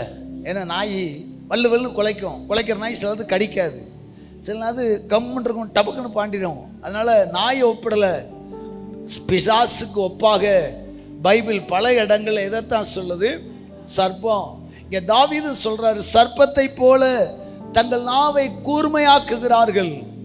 எல்லா மிருகத்தை விட அந்த சர்ப்பம் பாருங்க, அடிக்கடி உள்ள இருந்து என்ன செய்யும்? நாவு வெளியே வந்துக்கிட்டே போகும். ட்ராயிங்னு ஒரு 2 நரம்பு மாதிரி வெளியே வரும் பார்த்தீங்களா? ஆமாம், அதே போல தான் சர்ப்பம். அந்த சாத்தான் என்று சொல்லப்பட்ட பழைய பாம்பாகிய வலு சர்ப்பம் நாக்க நீட்டி நீட்டி ரொம்ப நீட்டி நீட்டி பேசினாலே அது ஒரு சர்ப்பத்தின் ஆவி என்பதை மறந்து விடாதிருங்கள். நான் சொல்கிறேன், நல்லா உங்கள் கணவன் மனைவி லைவ் போயிட்டு இருக்கு, பக்கத்து வீட்டுக்காரி கதையை நீட்டி பேசுகிறானாலே அது ஒரு சர்ப்பத்தின் ஸ்பிரிட்டு உங்கள் வீட்டுக்கு உலைய வச்சிருவா. ஆமாம், ரொம்ப பேசுகிறது ஒரு சர்ப்பத்தின் ஆவிகள் நயவஞ்சகமாக. அங்கே பார்த்தீங்கன்னா சங்கீதக்காரன் சொல்கிறான், தங்கள் நாவை கூர்மையாக்குகிறார்கள். தேவன் இரக்கமுள்ளவர் தான், ஆனால் உன் விஷயத்தில் ரொம்ப இறங்கலை, ரொம்ப கர்சனம் உள்ளவர் இல்லை அப்படின்னு சொல்லி ஏவாளிடத்தில் தேவனை குறைவாக குறைத்து பேசி பேசி பேசி விசுவாசத்தை விட்டு விலக பண்ணியது. நல்ல கவனிங்க, ஒரு மனிதன் விசுவாச வரத்தில் நிறைந்திருக்கும் போது பாவம் செய்ய மாட்டான். தன் மனைவி மீது முழு விசுவாசம் வைத்திருக்கும் போது அவளுக்கு எவனும் துரோகம் பண்ண மாட்டான். தன் கணவன் மீது முழு விசுவாசம் வைத்திருக்கிற எவளும் அவனுக்கு துரோகம் பண்ண மாட்டான். ஆனால் பிசாசு விசுவாசத்தை தான் கொஞ்சம் கொஞ்சமாக கெடுப்பான். விசுவாசம் கெடுக்கப்படும் போது தான் துரோகம் நேரிடும். இங்கேயும் சத்துரு கொஞ்சம் கொஞ்சமாய் பேசி பேசி ஆண்டவர் மீது உள்ள விசுவாசத்தை கெடுத்தான். அதனால தான் ஒரு வசனம் கூட இருக்கு, 2 தீமோத்தேயு 4வது அதிகாரம் 7வது வசனம். வேகமாய் சீக்கிரமா 2 தீமோத்தேயு 4:7 படிக்கலாமா? நல்ல போராட்டத்தை போராடினேன், ஓட்டத்தை முடித்தேன், விசுவாசத்தை காத்து கொண்டேன். இது முதல் நீதியின் கிரீடம் எனக்காக வைக்கப்பட்டிருக்கிறது. நீதியுள்ள நியாயாதிபதியாகிய கர்த்தர் அந்நாளிலே அதை எனக்கு தந்தருளுவார். அப்போஸ்தலனாகிய பவுல் எழுதுகிறார், நல்ல போராட்டத்தை போராடினேன், விசுவாசத்தை ஓட்டத்தை முடித்தேன், பரிசுத்தத்தை காத்து கொண்டேன். சொல்லியிருக்கலாம்ல, அவர் காத்து கொண்டது பரிசுத்தமா விசுவாசமா? அவர் பரிசுத்தத்தையும் காத்துக்கொண்டார், ஜெப வாழ்க்கையும் காத்துக்கொண்டார், தன்னுடைய அப்போஸ்தல பிரதிஷ்டையை காத்துக்கொண்டார். ஆனால் எழுதும்போது என்ன எழுதுறாரு? நல்ல போராட்டத்தை போராடினேன், ஓட்டத்தை முடித்தேன், விசுவாசத்தை காத்துக்கொண்டேன். ஒரு அலையிலேயே சொல்லுங்க அக்கா, நீங்க காத்துக்கொள்ள வேண்டியது விசுவாசம். எவன் தேவன் மேல் விசுவாசம் வைக்கிறானோ அவன் தப்பு செய்ய மாட்டான். எவன் இந்த திருச்சபை மீது விசுவாசம் வைக்கிறானோ சபையை விட்டு விலக மாட்டான். எவன் ஒருவன் தன் தகப்பன் மீது விசுவாசம் வைக்கிறானோ தகப்பனை விட்டு விலக மாட்டான். அல்லேலூயா. ஸோ விசுவாசத்தை கெடுக்கிற ஆவிகள், உண்மைதானே? விசுவாசத்தை கெடுக்கும்படி தான் பிசாசு அங்கே வந்தான், விசுவாசத்தை கெடுத்தான். ஏவாளுடைய விசுவாசத்தை கெடுத்த மாத்திரத்தில் சர்ப்பம் என்ன செய்தான்? அவளை வஞ்சித்து விட்டான். எனவே தயவு செய்து உங்கள் விசுவாசம் கெட்டு போகாமல் பாருங்கள். இப்போது ஆண்டவர் அந்த சர்ப்பத்தின் தலையை எப்படி நசுக்குகிறார்? 2 இடங்களில் நசுக்கப்படுகிறது.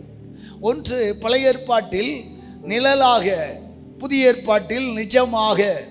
சொல்லுங்க, பழைய ஏற்பாட்டில் நிழலாக, புதிய ஏற்பாட்டில் நிஜமாக. எப்போது ஆண்டவர் இந்த சர்ப்பத்தை தலை நசுக்குகிறார்? யாத்திராகமம் புத்தகத்தை எடுத்துக்கொள்ளுவோம். யாத்திராகமம் 4வது அதிகாரம். மோசே ஆண்டவர் இஸ்ராயேல் மக்களை விடுதலை செய்து வரும்படி பார்வோனின் அரண்மனைக்கு எகிப்துக்கு அனுப்புகிறார். அங்கே எகிப்திலே பார்வோனுக்கு முன்பாக ஆண்டவர் என்ன செய்கிறாரு? இந்த மோசே ஆரோனை அனுப்புகிறார் அல்லவா? அப்போது ஆண்டவர் அந்த கோலை குறித்து பேசுகிறார். வாசிக்கலாம், யாத்திராகமம் 4:15. பேசி அவன் வாயில் வார்த்தைகளை போடு, நான் உன் வாயிலும் அவன் வாயிலும் இருந்து நீங்கள் செய்ய வேண்டியதை உங்களுக்கு உணர்த்துவேன். Price God. நன்றாய் கவனியுங்கள். இப்போது மோசேக்கு ஆண்டவர் முச்செடியிலே தரிசனமாகிறார். மோசே, நான் பேச அறியாதவன், நான் திக்குவாயன் மந்தனாவாய் இருக்கிறேன் என்கிறான். அப்பொழுது ஆண்டவர், உன் சகோதரனாய் ஆரோன் வருகிறான், அவன் நன்றாய் பேசுகிறவன் என்று அறிவேன், அவன் உன்னை சந்திக்க புறப்பட்டு வருகிறான், உன்னை காணும்போது அவன் இருதயம் மகிழும். சொல்லிட்டு சொல்றாரு, நீ அவனோட பேசி, சொல்லுங்க, நீ அவனோட பேசி அவன் வாயில் வார்த்தைகளை போடு, நான் உன் வாயிலும் நான் அவன் வாயிலும் இருந்து நீங்கள் செய்ய வேண்டியதை உணர்த்துவேன். ஹலோ, வசனத்தை எல்லாரும் சேர்ந்து படிங்க. ஒரு கொஸ்டின் கேட்பேன், கரெக்டாக சொல்லணும். எல்லாரும் சேர்ந்து படிங்க. நீ அவனோட பேசி அவன் வாயில் வார்த்தைகளை போடு, நான் உன் வாயிலும் அவன் வாயிலும் இருந்து நீங்கள் செய்ய வேண்டியதை உங்களுக்கு உணர்த்துவேன். ஆண்டவர் எங்க இருப்பாராம்? சொல்லுங்க, வாய் நல்லா தரங்க. அதான் வாயை விரிவாய் தர, நான் நன்மையினால். அங்க சர்ப்பத்தின் தொண்டையில் என்ன இருந்தது? விஷம். அந்த ஏவாளிடத்தில் சர்ப்பம் வார்த்தையை பேசி பேசி தான் வஞ்சித்தான். ஏன் வார்த்தையை பேசி பேசி வஞ்சித்தான்னா, இந்த உலகம் வார்த்தையால் உண்டாக்கப்பட்டது. வார்த்தையாகிய தேவன் வார்த்தையினாலே உலகத்தை உண்டாக்கினான். சொல்லுங்க, நம்முடைய தேவன் வார்த்தையாகிய தேவன். ஆதியிலே வார்த்தை இருந்தது, அப்படித்தானே? அந்த வார்த்தையாகிய தேவன் வார்த்தையினாலே உண்டாக்கினார்.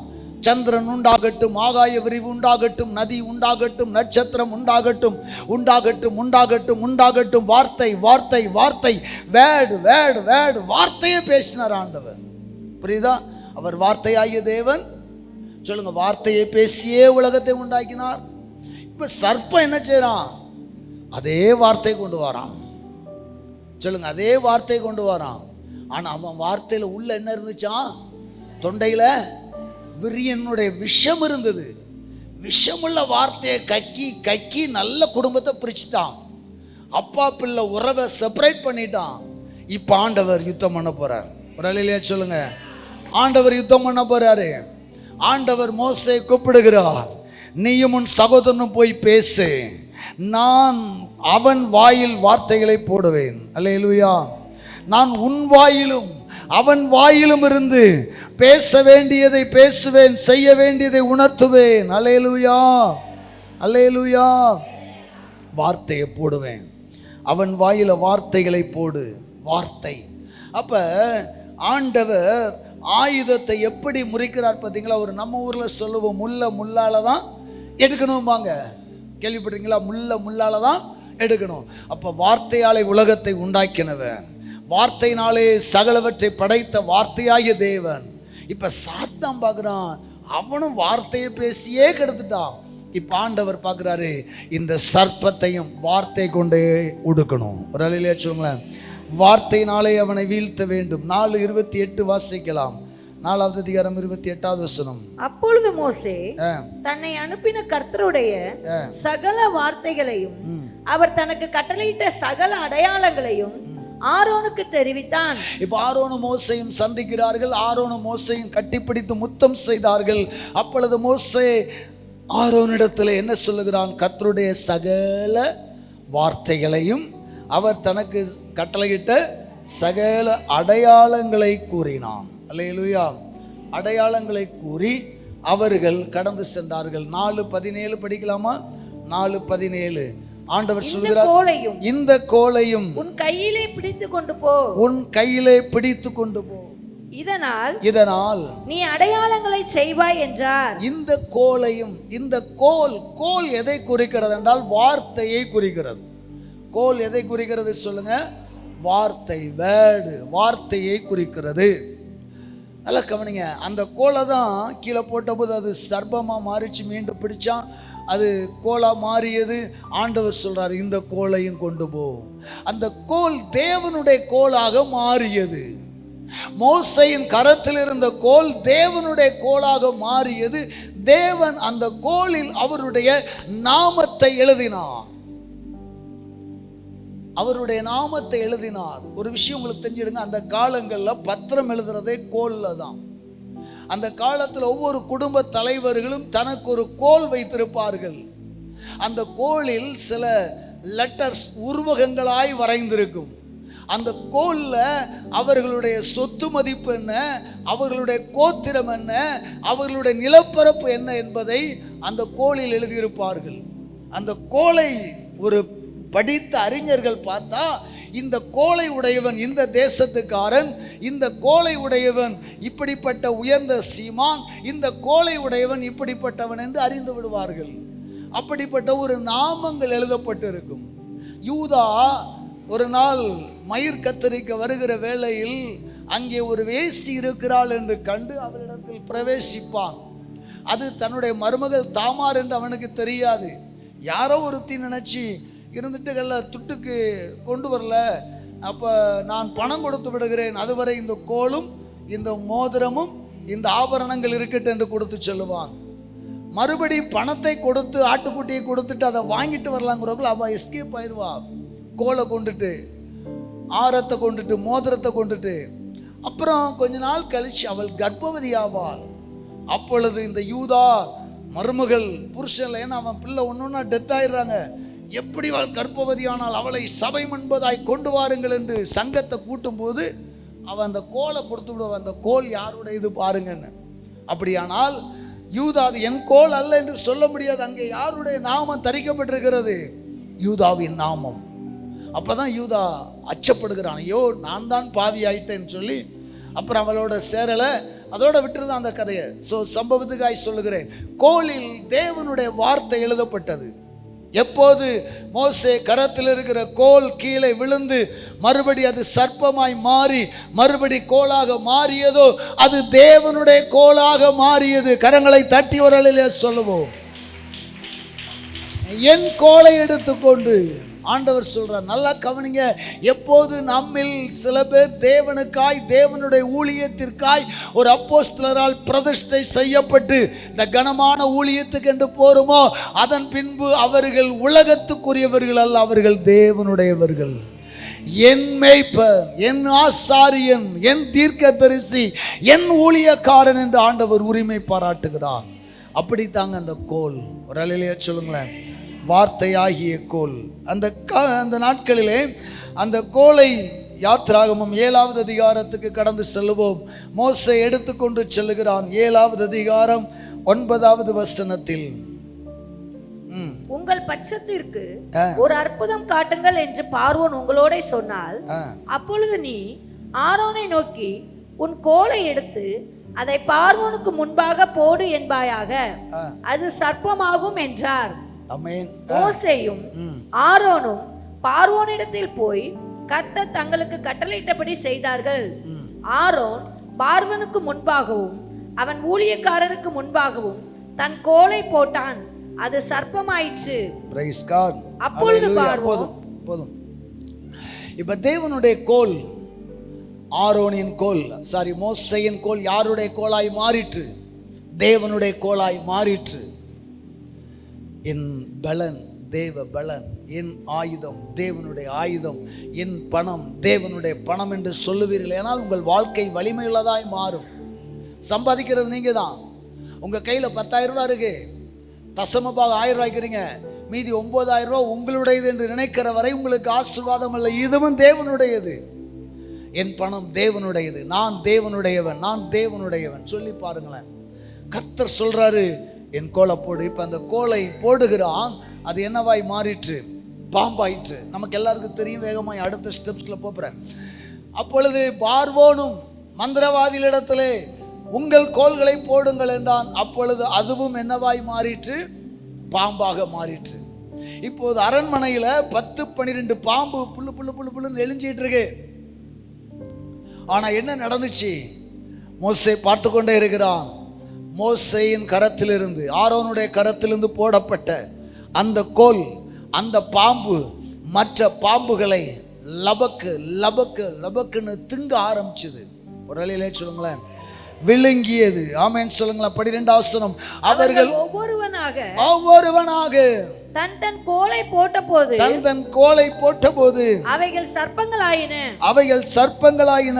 ஆரோனுடைய கோலோ அவர்களுடைய கோல்களை விழுங்கிற்று. ஆமென். கரங்களை தட்டி ஒரு அலையிலே சொல்லும், ஆரோனுடைய கோலோ அவர்களுடைய கோல்களை விழுங்கிற்று. அந்த சர்ப்பங்கள் ஒவ்வொன்றாக ஆரோனுடைய கோல்கள் விழுங்க விழுங்க விழுங்க விழுங்க. இப்போ ஆரோனுடைய கோல் இம்பிட்டு இருந்த கோல் என்னாச்சு? உலக்க மாதிரி தடியாய் மாறிவிட்டது. அத்தனை விஷங்களை முறித்தது. பார்வோனின் அரண்மனையில் இருந்த சர்ப்பங்களின் விஷங்களை முறித்து விழுங்கியது. விழுங்கி நிமிர்ந்து நின்றது. கரங்களை தட்டி ஒரு அலையிலே சொல்லுவோம், அல்லேலூயா அல்லேலூயா. மரணத்தை விழுங்கியது. மரணத்தை, சர்ப்பத்தின் விஷத்தை ஆரோனுடைய கோல்கள் விழுங்கியது. இப்போ ஆரோனுடைய கோல்களுக்கு முன்பாக அண்ட சராசரங்கள் என்ன செய்தது? அப்படியே அமைதலாயிற்று.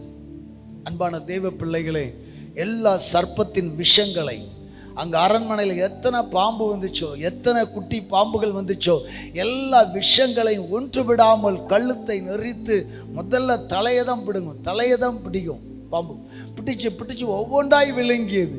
அது நிமிர்ந்து நின்றது. அதைத்தான் அங்கே இஸ்ரவேல் மக்கள் கொள்ளிவாய் சர்ப்பங்களினால் பாதிக்கப்பட்ட போது அந்த வெண்கல சர்ப்பத்தை நோக்கி பார்த்தார்கள், பிழைத்து கொண்டார்கள் என்கிற உவமைக்கு ஆண்டவர் சொல்லுகிறார்.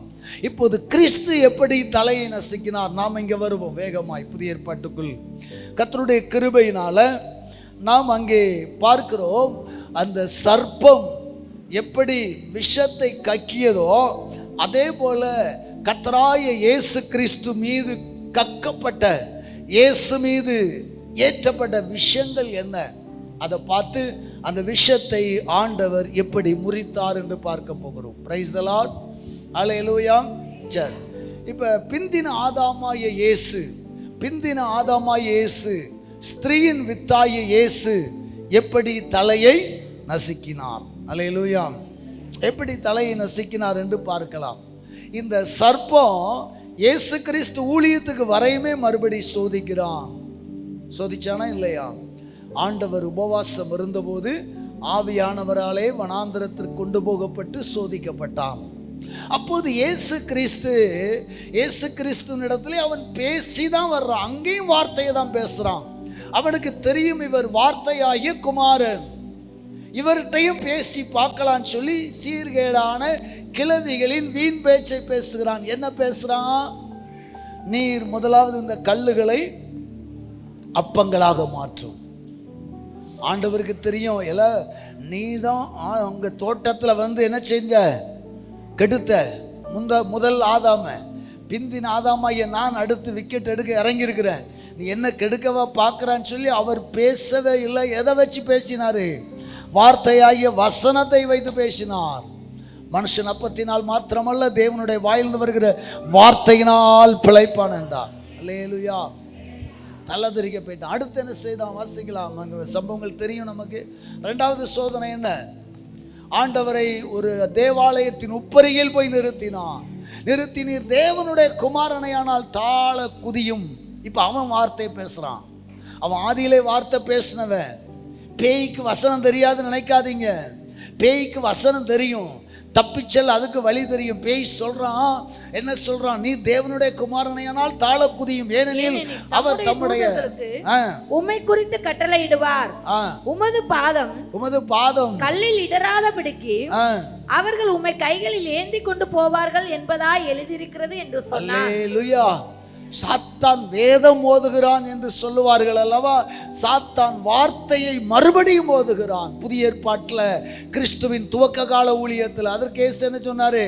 அதற்கு இயேசு உன் தேவனாகிய கர்த்தரை பரீட்சை பாராதிருப்பாயாக என்று சாத்தானே, கர்த்தருடைய வார்த்தை கொண்டே நான் பேசுகிறேன், உன் தேவனாகிய கர்த்தரை பரீட்சை பாராதிருப்பாயாக என்றும் எழுதியிருக்கிறது. ஓடியே போயிட்டான். அடுத்த சீன்ல வரான். அடுத்து என்ன பண்றான்? மறுபடியும் பிசாசு அவரை மிகவும் உயர்ந்த மலையின் மேல் கொண்டு போய் உலகத்தின் சகல ராஜ்யங்களையும், உலகத்தை எல்லாம் சுற்றி காண்பித்து அவைகளின் மகிமையும் அவருக்கு காண்பித்து, நீ சாஷ்டாங்கமாய் விழுந்து என்னை பணிந்து கொண்டால் இவைகளை எல்லாம் உமக்கு தருவேன் என்று சொன்னான். அப்பொழுது இயேசு அப்பாலே போ சாத்தானே, ஹல்லேலூயா, தேவனாகிய கர்த்தரை பணிந்து கொண்டு 2 முறை வார்த்தை பேசுகிறான். 3வது முறை கண்களின் இச்சையாகிய ஜீவனத்தின் பெருமையை உண்டாக்கும்படியாய் உலகத்தை எல்லாம் சுற்றி காண்பித்து இவைகளை உமக்கு தருவேன், என்னை பணிந்து கொள்ளும் என்று சொன்னான். ஆண்டவர் சொல்லுகிறார், அப்பாலே போ சாத்தானே என்றார். போயிட்டான். ஒரு அலையிலேயே சொல்லுங்களேன், சாத்தானை ஜெயித்த இயேசு. ஒரு அலையிலேயே சொல்லுங்க, சாத்தானின் தலை இங்கே நசுக்கப்படவில்லை. சாத்தானின் தலை இயேசுவின் துவக்க கால ஊழியத்தில் நசுக்கப்படவில்லை. மாறாக ஆண்டவர் அவனை சில காலம் கட்டி வைத்திருந்தார். அண்டா தெரிஞ்சிடுங்க, நமக்கு சில நேரங்களில் சாத்தான் கம்ப்ளீட்டாக போகாமல் கொஞ்ச காலம் கட்டி வச்சிருக்கிறாரு. அப்படி கட்டி வச்சிருக்கிற சாத்தான் எல்லாம் ஆண்டவர் இன்றைக்கு நிரந்தரமாய் நிர்மூலமாக்க போகிறார். அல்லேலூயா. அப்புறப்படுத்தினார், போயிட்டான். அப்போ இயேசுவின் ஊழியத்தில் சோதிக்கிறான். சரி, கடைசியாக அடுத்த ஆண்டவர் இந்த சத்ருவின் தலையை எப்படி நசுக்கிறார்? இயேசுவின் வாழ்க்கை, இயேசுவின் ஊழிய பாதை முடிவடைகிறது. அவர் சிலுவையிலே மரிக்கும் வேலை வந்தது. அல்லேலூயா. அவர் சிலுவையில் மரித்து மரணத்தினால தான் சர்ப்பத்தின் விஷத்தை முறிக்கணும். சாத்தானுடைய தலையை, பாம்பின் தலையை நசுக்கணுங்கிறது தேவ திட்டம். ஆனால் அவர் அதை செய்ய விடாதபடி எவ்வளவு பேச்சு பேசுகிறான் தெரியுங்களா? வாசிக்கலாமா? யாத்திரை மத்தேயு எழுதின சுவிசேஷம் 16வது அதிகாரம் 21 23 வரை நாம் அங்கே வாசிக்கலாம். அது முதல் இயேசு தாமே மூப்பராலும் பிரதான கவனிய குறிச்சிடுங்க. அந்த வசனத்தை நாம் வாசித்த நேரமாக வேகமாய் கடந்து செல்லாம். பிசாசு எப்படி ஏவாளிடத்தில் விஷத்தை கக்கினானோ அதே போல இயேசுவினிடத்தில் அநேக நேரங்களில் விஷத்தை கக்குகிறான். இயேசு கிறிஸ்து தம் சீஷர்களோடு இருக்கும்போது தன் மரணத்தை நினைவு கூறுகிறார். மனுஷகுமாரன் காட்டி கொடுக்கப்பட வேண்டும், அவர் சிலுவையில் அறையப்பட வேண்டும் என்று நினைவு கூறுகிற அந்த வேளையில் அவருக்கு அன்பாயிருக்கிற சீஷன் ஆண்டவரிடத்தில் வந்து, நீர் இப்படி சாகக்கூடாது. அல்லேலூயா. அவர் மரணத்தை குறித்து பேசும்போது, நீர் இப்படி மரிக்கலாமா என்று ஆண்டவர் மீது அக்கறையோடு கேட்டான். அதற்கு முந்தின கொஞ்ச நேரத்தில் தான் என்னை யார் என்று சொல்லுகிறார்கள் என்று கேட்டபோது, நீ தேவனுடைய குமாரன் என்றான். இயேசு அந்த பேதுருவை பாராட்டினார். இரத்தமும் மாம்சமும் உனக்கு இதை வெளிப்படுத்தல, பரலோகத்தில் இருக்கிற என் பிதாவே உனக்கு வெளிப்படுத்தினார். அல்லேலூயா. அப்படி பாராட்டு பெற்ற சீமோன் பேதுரு, இப்போது ஆண்டவர் அந்த சீமோன் பேதுரு மூலமாய் சாத்தான் ஒரு விஷத்தை கக்குறான். நீர் சாகக்கூடாது, நீர் சிலுவையில் அறையப்படக்கூடாது, நீர் ரத்தம் சிந்தப்படக்கூடாது, நீர் ராஜாவா எழுந்திருக்கணும். அப்பதான் அப்பளை போ சாத்தானேனார். கரங்களை தட்டி ஒரு அலையிலே சொல்லுமா, ஏசு பிசாசின் விஷத்தை முறிக்கிறாரு. ஏவாள்கிட்ட பேசின மாதிரி சர்ப்பம் இயேசுகிட்ட பேசுறதுக்கு பல ஆட்களை எடுக்கிறான். இன்னைக்கு ஒன்று தெரிஞ்சுக்கிடுங்க, உங்களை பின்வாங்க பண்ணணும்னா, உங்களை பின்மாற்றத்துக்குள்ள வெளியேற்றப்படணும்னா யாரோ ஒரு இந்துக்காரன் வேண்டாம். நம்முடைய சபை மக்களை கொண்டு, இயேசுவின் இரத்தத்தால் கழுவப்பட்ட மக்களை கொண்டு, கிறிஸ்தவனை கொண்டே கிறிஸ்தவன் அழிக்கிறதான் சாத்தானுடைய தந்திரம். அதைத்தான் இயேசு சொல்லுகிறார். ஒருவனை உங்கள் மார்க்க தானாக்கும்படி நீங்கள் என்ன செய்றீங்க? உலகம் எங்கிலும் சமுத்திரம் வர சுற்றி வர்றீங்க. உங்கள் மார்க்க தானான பின்பு அவனை நரகத்தின் மகனாய் மாற்றுகிறீர்கள் என்றே சொல்லுகிறார். நன்றாய் கவனிங்கள். கிறிஸ்தவர்கள் ஒருவருக்கொருவர் குற்றம் சாட்டாதிருங்கள். ஒருவருடைய அழைப்பை உடைக்கக்கூடாது. இயேசுவின் சித்தத்தை பேதுரு கெடுக்கிறான். உடனே பேதுருவை பார்த்து ஆண்டவர் சொல்லுகிறார், அப்பாலே போ சாத்தானே. அல்லேலூயா. ஒரு சீடனை பார்த்து இப்படி சொல்லலாமா? ஒரு பக்தனை பார்த்து சாத்தானேன்னு சொல்லலாமா? பக்தனா இருக்கிற வரைக்கும் பக்தனுக்குள்ள இப்ப யாரு பேசுறா? சர்ப்பம் பேசுது. பேதுருவுக்குள்ள இருந்து சாத்தான் பேசுறான், நீர் சிலுவையில மறிக்க கூடாது, நீர் காட்டி கொடுக்கப்படக்கூடாது, நீர் அகால மரணம் அடையக்கூடாது என்று. அதை ஆண்டவர் கடிந்து கொண்டார். இரண்டாவது, சர்ப்பத்தின் மூலமாய் விஷம் கக்கிற வார்த்தைகளை பார்க்கலாம். மத்தேயு எழுதின சுவிசேஷம் 27வது அதிகாரம், வேகமாய் மத்தேயு 27வது அதிகாரத்தில் நாம் வேகமாய் வாசிக்கலாம். 11 மத்தேயு 27. அப்பொழுது பிலாத்து அவரை நோக்கி, இவர்கள் உன்மேல் எத்தனையோ குற்றங்களை சாற்றுகிறார்களே, நீ அவைகளை கேட்கவில்லையா என்றான். அவரோ ஒரு வார்த்தையும் மறுதரமாக சொல்லவில்லை. அதனால் தேசாதிபதி மிகவும் ஆச்சரியப்பட்டான். காவல் பண்ணப்பட்டவர்களில் எவனை விடுதலையாக்க வேண்டும் என்று ஜனங்கள் கேட்டுக்கொள்வார்களோ. அங்கே நாம் வாசிக்கலாம், ஆண்டவர் மேல் குற்றம் சாட்டி கொண்டிருக்கிறார். மாறி மாறி ஒவ்வொருவராய் குற்றம் சாட்டுகிறார்கள். பிரதான ஆசாரியரும் மூப்பரும் அவர் மேல் குற்றம் சாட்டுகையில் அவர் ஒரு பதிலும் சொல்லவில்லை, வாயை திறக்கல. ஏன் தெரியுமா? அங்கே குற்றம் சாட்டுகிற ஆவிகள் சர்ப்பத்தின் ஆவிகள், குற்றம் சாட்டுகிறவர்கள் சர்ப்பத்தின் ஆவிகள். உன்னை பிலாத்து சொல்றான், உன் மேல எத்தனையோ குற்றச்சாட்டுகளை சொல்றாங்களே, நீ கேட்கலையா? நீ பதிலே பேசாம இருக்கிறியே, ஏன் நீ பதில் பேசு, நீ பேசு பேசு பேசு. ஆனா இயேசு பேசல. ஒரு அழிலையா சொல்லுங்க, வார்த்தையாகிய கடவுள், வார்த்தையாகிய தேவன், வார்த்தையினால ஜெயிக்கிற ஒரு நேரம் உண்டு, நான் பேச வேண்டிய ஒரு நேரம் உண்டு. இது சர்ப்பத்தின் கேள்விகள், சாத்தானுடைய கேள்விகளுக்கு நான் பதிலே கொடுக்க மாட்டேன்னு சொல்லி பேச மறுத்துவிட்டார். மூன்றாவதாக 27, 29 அவர்கள் என்ன செய்தார்களாம்? முள்ளுகளால் ஒரு முடியை பின்னி அவர் சிரசின் மேல் வைத்து அவர் வலது கையில் ஒரு கோலை கொடுத்து அவர் முன்பாக முழங்காற்படியிட்டு, யூதருடைய ராஜாவே வாழ்க என்று அவரை பரியாசம் பண்ணி அவர் மேல் துப்பி, அவரை பரியாசம் பண்ணி அவரை துப்பி அந்த கோலை எடுத்து அடித்து சிரசில் அடித்தார்கள். பேசினாரா? பேசல. என்ன இது? யாருடைய பேச்சுக்கள்? சர்ப்பத்தின் பேச்சுக்கள். பரியாசம் பண்றாங்களாம். அவருடைய சிரசுல ஒரு முள்முடியை சும்மா கொண்டு வைக்கல, கிண்டல், கேலி, பலாத்காரம், கெக்கபுக்கன்னு மிகுந்த அலட்சியமாய் பரியாசம் பண்ணினார்கள். இயேசுவோ வாய் திறவாதிருந்தார். ஒரு அலையிலேயே சொல்லுங்களேன், சர்ப்பம் பேசும்போது பேசக்கூடாது. அவன் வார்த்தையாகிய கிறிஸ்துவை, வார்த்தையாகிய தேவனால் படைக்கப்பட்ட ஆதி மனுஷி ஏவாளை வார்த்தையினாலே கெடுத்தான். ஆண்டவருக்கு தெரியும், என் சர்ப்பமே, நான் உன் தலையை நசுக்க வந்தவன்.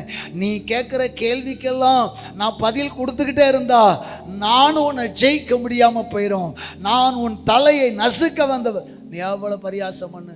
ஒரு அலையிலேயே சொல்லுங்களேன், இதாங்க கிறிஸ்தவம், இதாங்க கிறிஸ்தவம். உன்னை பரியாசம் பண்ணுறாங்களா? பேசாதீங்க. உங்களை நிந்திக்கிறாங்களா? பேசாதீங்க. அதனால ஏசப்பா சொல்லியிருக்கிறாங்க, பிறர் உங்களை குறித்து நிந்தையாய் பொய்யாய் பல்வேறு தீமையான மொழிகளை சொல்வார்களே, ஆனால் மகிழ்ந்து கலிகூறு, பரலோகத்தில் உன் கைமாறு மிகுதியாயிருக்கும். என்னை குறித்து யாரோ சொல்லிட்டாங்கன்னு சொல்லி அடுத்த ப்ரோக்ராமில் கொய்யா ஐயா சொல்லதுனால வந்த பாடுகளும் பிரச்சனைகளும் எவ்வளவுங்கிறது தெரியுதில்ல. பேசக்கூடாது. நம்மளை யார் பரியாசம் பண்ணாலும் சரி, கழுவி ஊத்துனாலும் சரி, பதிலே பேசக்கூடாது. ஒரு அலையிலேயே சொல்லுங்களேன், அல்லேலூயா. நீ பேசாம இருக்கும்போது தான் கர்த்தர் உனக்காய் பேசுவார். ஆமென் சொல்லுங்களேன். இயேசு பேசவே இல்லையா? பரியாசம் பண்றாங்க, பேசல. அடுத்து மத்தேயு 27:40 படிச்சு பாருங்களேன். 27:40 தேவாலயத்தை இடித்து 3 நாளைக்குள் கட்டுகிறவனே, இப்போ இயேசு சிலுவையில் தொங்கி கொண்டிருக்கிறார். கீழே இருந்து சொல்றான், தேவாலயத்தை இடித்து 3 நாளில் கட்டுவேன்னு சொன்னியே, நீ பெரிய தேவனுடைய குமாரனையானால் சிலுவையிலிருந்து இறங்கி வா என்று அவரை மீண்டும் ஒரு கூட்டம் தூஷித்தார்கள். இறங்கிட்டாரா? நிரூபிச்சாரா? பதிலுக்கு திட்டினாரா? இல்லை, அவர் பேசவே இல்லை. இது பிசாசின் விஷம் நிறைந்த வார்த்தை. பிசாசின் விஷம் நிறைந்த வார்த்தையை இயேசு கிறிஸ்து செவிகள்ல கூட கேட்கல. அல்லேலூயா. கடைசியாய் சிலுவையில் ஆண்டவர் தொங்கிக் கொண்டிருக்கிறார். இதுவரைக்கும் கைது பண்ண நேரத்துல இருந்து ஊர்வலமா இழுத்து செல்ற நேரம் வர அநேகர் தூஷிக்கிறாங்க, அநேகர் நிந்திக்கிறாங்க, அநேகர் பேசுறாங்க. பேசினதெல்லாம் சர்ப்பத்தின் ஏவுதலினால், வலு சர்ப்பத்தின் ஆவியினால் பேசினாங்க. தேவகுமாரன் பேசவே இல்லை. கடைசியில சிலுவையில தொங்குறாரு பாருங்க. லெஃப்ட் ரைட்டு 2 பேர் இருக்கிறான். திடீர்னு லெஃப்ட்ல இருந்து சர்ப்பம் கொத்துது. அல்லேலூயா. லெஃப்ட்ல இருந்து ஒரு சர்ப்பம் கொத்துது. என்ன கொத்துச்சு? 44வது வசனத்துல, அவரோடு கூட சிலுவைகளில் அறையப்பட்ட கல்லரும் அந்தபடியே அவரை நிந்தித்தார்கள். அல்லேலூயா. சிலுவையில் அறையப்பட்ட, இடது பக்கமாய் அறையப்பட்ட கல்லரும் அவரை நிந்தித்தார். மறுபடியும் அவருக்கு நேராய் விஷம் கக்கப்படுகிறது. சர்ப்பத்தின் விஷம் கக்கப்படுகிறது. ஆண்டவருக்கு என்ன வரல? கோபமே வரல. கரங்களை தட்டி ஒரு அல்லேலூயா சொல்லுவோம். அல்லேலூயா, அல்லேலூயா, அல்லேலூயா. என் ஆண்டவர் சாந்த சொற்பியாய் மாறினார். அல்லேலூயா. அவர் கோபப்படவே இல்லை. இப்பதான் கர்த்தர் ஜீவனை கொடுக்கிறார். இப்பதான் சாத்தானுடைய விஷ முறிப்பு ஊழியத்தை ஆண்டவர் செய்கிறார். சாத்தானுடைய விஷ முறிப்பு ஊழியம் நடைபெறுகிறது. எப்ப நடைபெறுகிறது? சிலுவையில். சிலுவையில் எப்படி பாஸ்டர் சாத்தானின் தலையை நசுக்கினார் பாருங்க. சிலுவையில் போகிற வரைக்கும், ஏறுகிற வரைக்கும் சர்ப்பம் விஷத்தை கக்கி கொண்டே இருக்கிறான். அவர் கேட்டும் கேளாதவர் போல இருக்கிறார். இப்போது சிலுவையில் எம்பெருமான் இயேசு பேச ஆரம்பிக்கிறார். அல்லேலூயா. இயேசு பேச ஆரம்பிக்கிறாரு. வார்த்தையாகிய தேவன், வார்த்தையினால் உலகத்தை உண்டாக்கினவர், வார்த்தையினாலே சகலவத்தையும் சிருஷ்டித்தவர். அந்த வார்த்தையினாலே அவர் சர்ப்பத்தின் தலையை நசுக்கிறார். என்ன பண்றாரு? முதல் வார்த்தை சிலுவையில் இயேசு பேசுகிறார். லூக்கா 23:34, பிதாவே இவர்களுக்கு மன்னியும், தாங்கள் செய்கிறது என்னதென்று அறியாதிருக்கிறார்கள். கரங்களை தட்டி ஒரு அல்லேலூயா சொல்லுமா. மனுஷன் பேசாமலே சிலுவையை தூக்குனாரே, பேசாமலே அடி வாங்கினாரே. அந்த காலத்தில் சிலுவையில் அறையப்படுகிறவர்கள், சிலுவை மரணத்துக்கு போகிற கைதிகள் ராயனை தூஷித்துக்கிட்டே போவாங்களாம். ஏன்னா சாகிறது உறுதி. தூசி கேட்டாலும் விடுதலை கிடையாது. அதனால சாகிறதுக்கு முன்னாடி ராயம் பொண்டாட்டிய பிள்ளைகளை பச்சை பச்சையா பேசுவாங்களாம். ஆமாம், எப்படி கொள்ளதான் போற அதனால கண்டமணி பேசுவாங்களாம். அப்படி பேசுகிற அந்த உலகத்தில் எம்பெருமான் இயேசு யாரையும் பேசலை. ஒரு அல்லேலூயா சொல்லுங்களேன். அவர் சிலுவையில் போகும்போது யாரையும் பேசலை. கடைசியாக சிலுவையில் ஏறிட்டு பேசுவார்னு நினைச்சாங்க. அப்போது அவர் பேசின முதல் வார்த்தையில் சாத்தானுடைய சிரசில் ஓங்கி ஒரு அறை விழுது. பிதாவே இவர்களுக்கு மன்னியும். அல்லேலூயா. இந்த சாத்தான் நினைச்சான் இந்த இயேசு உலகத்தை சபிப்பாரு, பிளாத்தை சபிப்பாரு, ஏரோதை சபிப்பாரு, பிரதான ஆசாரியனை சபிப்பாரு. இவர் வாயிலிருந்து சாபம் வந்துராதா, இவர் வாயிலிருந்து தூஷணம் வந்துராதா, இவர் வாயிலிருந்து நிந்தை வந்துராதான்னு சொல்லிதான் அவன் அவ்வளவு டென்ஷன் ஏற்றினான். ஏசு டென்ஷன் படவே இல்லை. பிதாவே இவர்களை மன்னியும், தாங்கள் செய்கிறது என்னதென்று அறியாதிருக்கிறார்களே. ஜனங்கள் ஆள ஆரம்பிச்சாங்களாம். அல்லேலூயா. யூதா பெண்கருங்கிற ஒரு திரைப்படம் உண்டு. யூதா பெண்கர் என்கிற மனிதனுடைய வாழ்க்கை இங்கே இல்லை, ஆனால் வரலாற்று சுவடுகள் வந்து எடுத்தாங்க. அப்போது சிலுவையில் அந்த காட்சியை கண்டு அநேகர் ரட்சிக்கப்பட்டதாக, 100க்கு அதிபதி ரட்சிக்கப்பட்டதாக இங்கே இருக்கிறது. இன்னும் அநேகர் அழுதார்களாம், இப்படி ஒரு தேவன் உண்டா, இப்படி ஒரு ஆண்டவர் உண்டா என்று அநேகர் அழுதார்களாம். அவரை பகைத்தவர்கள் கூட அழுதார்களாம். பிதாவே இவர்களுக்கு மன்னியும்.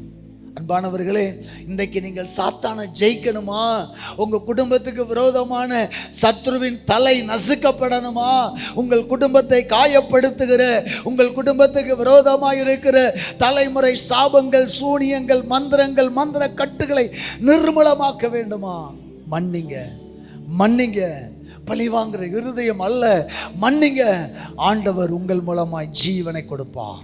நம்பர் 2, 23வது அதிகாரம் 43வது வசனத்துல இடது பக்க கள்ளன் ஆண்டவரை நிந்திக்கிறான், வலது பக்கத்தில் உள்ள கள்ளனோ ஆண்டவர்கிட்ட கேட்கிறான், இயேசுவை நோக்கி, ஆண்டவரே, ஆண்டவரே, நீர் உம்முடைய ராஜ்யத்தில் வரும்போது அடியேனை நினைத்தருளும் என்றான். இயேசு அவனை நோக்கி, இன்றைக்கு நீ என்னோடு கூட பரதீசில் இருப்பாய் என்று மெய்யாகவே உனக்கு சொல்லுகிறேன் என்றார். ஹல்லேலூயா.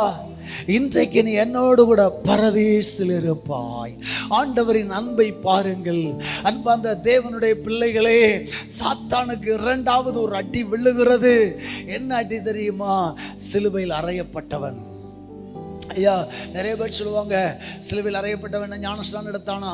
ஞானஸ்நானம் எடுன்னு சொன்னால் அதுக்கு நிறைய பேர் சொல்கிற விளக்கம், அவன் ஞானஸ்நானம் எடுக்கும்படியான நேரம் இல்லை, அவன் ஆராதிக்கும்படியான நேரம் இல்லை.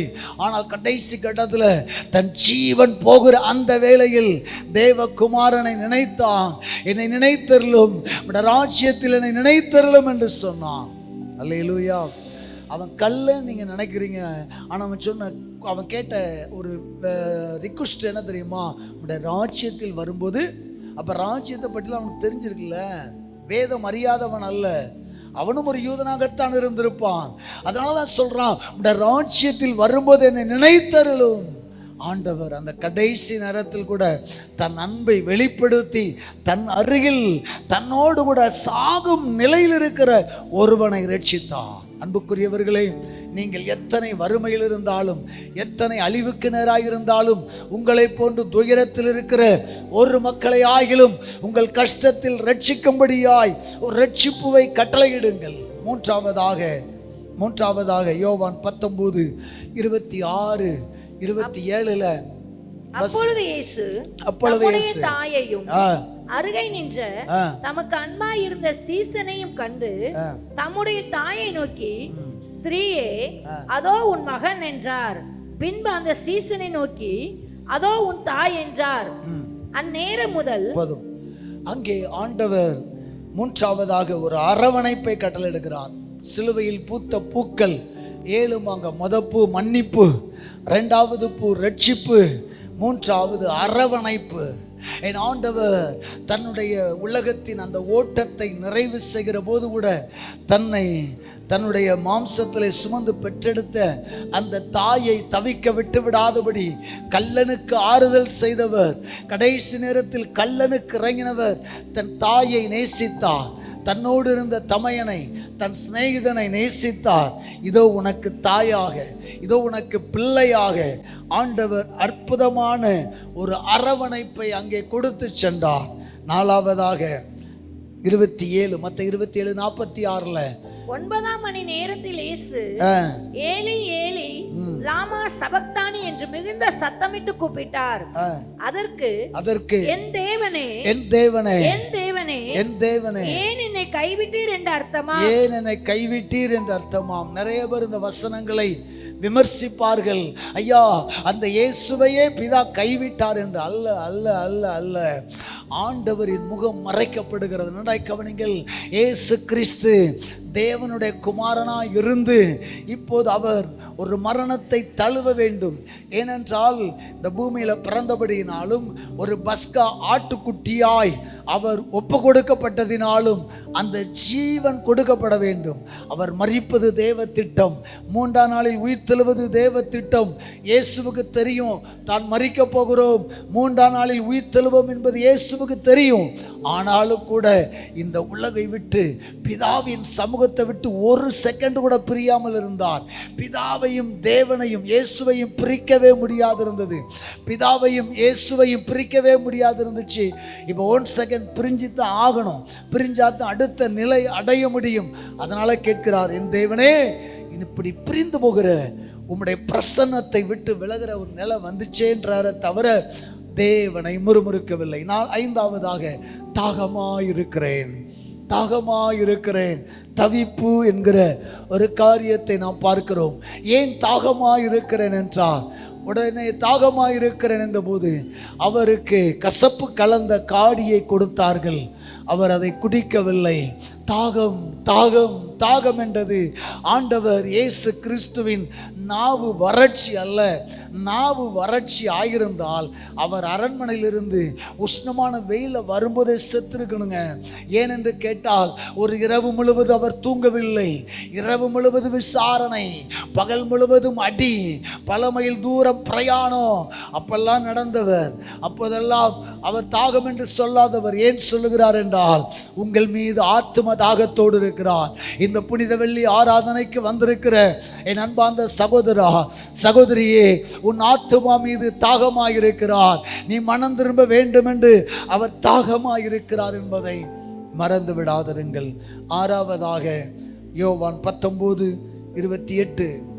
இயேசு காடியை வாங்கின பின்பு முடிந்தது என்று சொல்லி தலையை சாய்த்து ஆவியை ஒப்பு கொடுத்தார். முடிந்தது என்று சொல்லி தலையை சாய்த்து தன் ஆவியை என்ன செய்தாராம்? முடிந்தது. முடிந்தது. என்ன முடிந்தது? சாத்தானுடைய தலை நசுக்கப்பட்டது. நீங்க நினைக்கிறீங்க அவர் லைஃப் முடியல, சாத்தானோ உலகமோ இயேசுவின் வாழ்க்கை முடிகிறது என்றார்கள். முடிந்தது இயேசுவின் வாழ்க்கை அல்ல. சாத்தானுக்கு ஒரு சாவுமணி ஆண்டவர் அடித்தார். சாத்தானுடைய வல்லமைக்கு ஒரு முடிவுண்டாயிற்று. சாத்தானுடைய வலிமைக்கு ஒரு முடிவுண்டாயிற்று. ஏதேனிலே வஞ்சித்தவர் சொல்லுங்க. அடுத்து உபவாச நாளில் தேவனை வஞ்சித்தவர், கத்சமனவளை வஞ்சிக்கும்படி வந்தவர். இந்த சாத்தானுடைய வாழ்க்கை, பிசாசே உன்னுடைய அட்டுழியங்கள் அக்கிரமங்களுக்கு ஒரு முடிவு உண்டாயிற்று. முடிந்தது முடிந்தது என்று தன் வேலை முடிந்தது. எதற்காக இந்த உலகில் அனுப்பப்பட்டேனோ, எதற்காக இந்த உலகத்திற்கு கடந்து வந்தேனோ, ஸ்திரீயின் வித்தாகிய இயேசுவாகிய நான் சர்ப்பத்தின் தலையை நசுக்கும்படி வந்தேன், அதை முடித்து விட்டேன் என்று சொன்னான். கடைசியாக லூக்கா 23:46 பிதாவே பிதாவே உம்முடைய கைகளில் என் ஆவியை ஒப்புவிக்கிறேன் என்று சொல்லி என்று மகா சத்தமாய் கூப்பிட்டு சொன்னார்.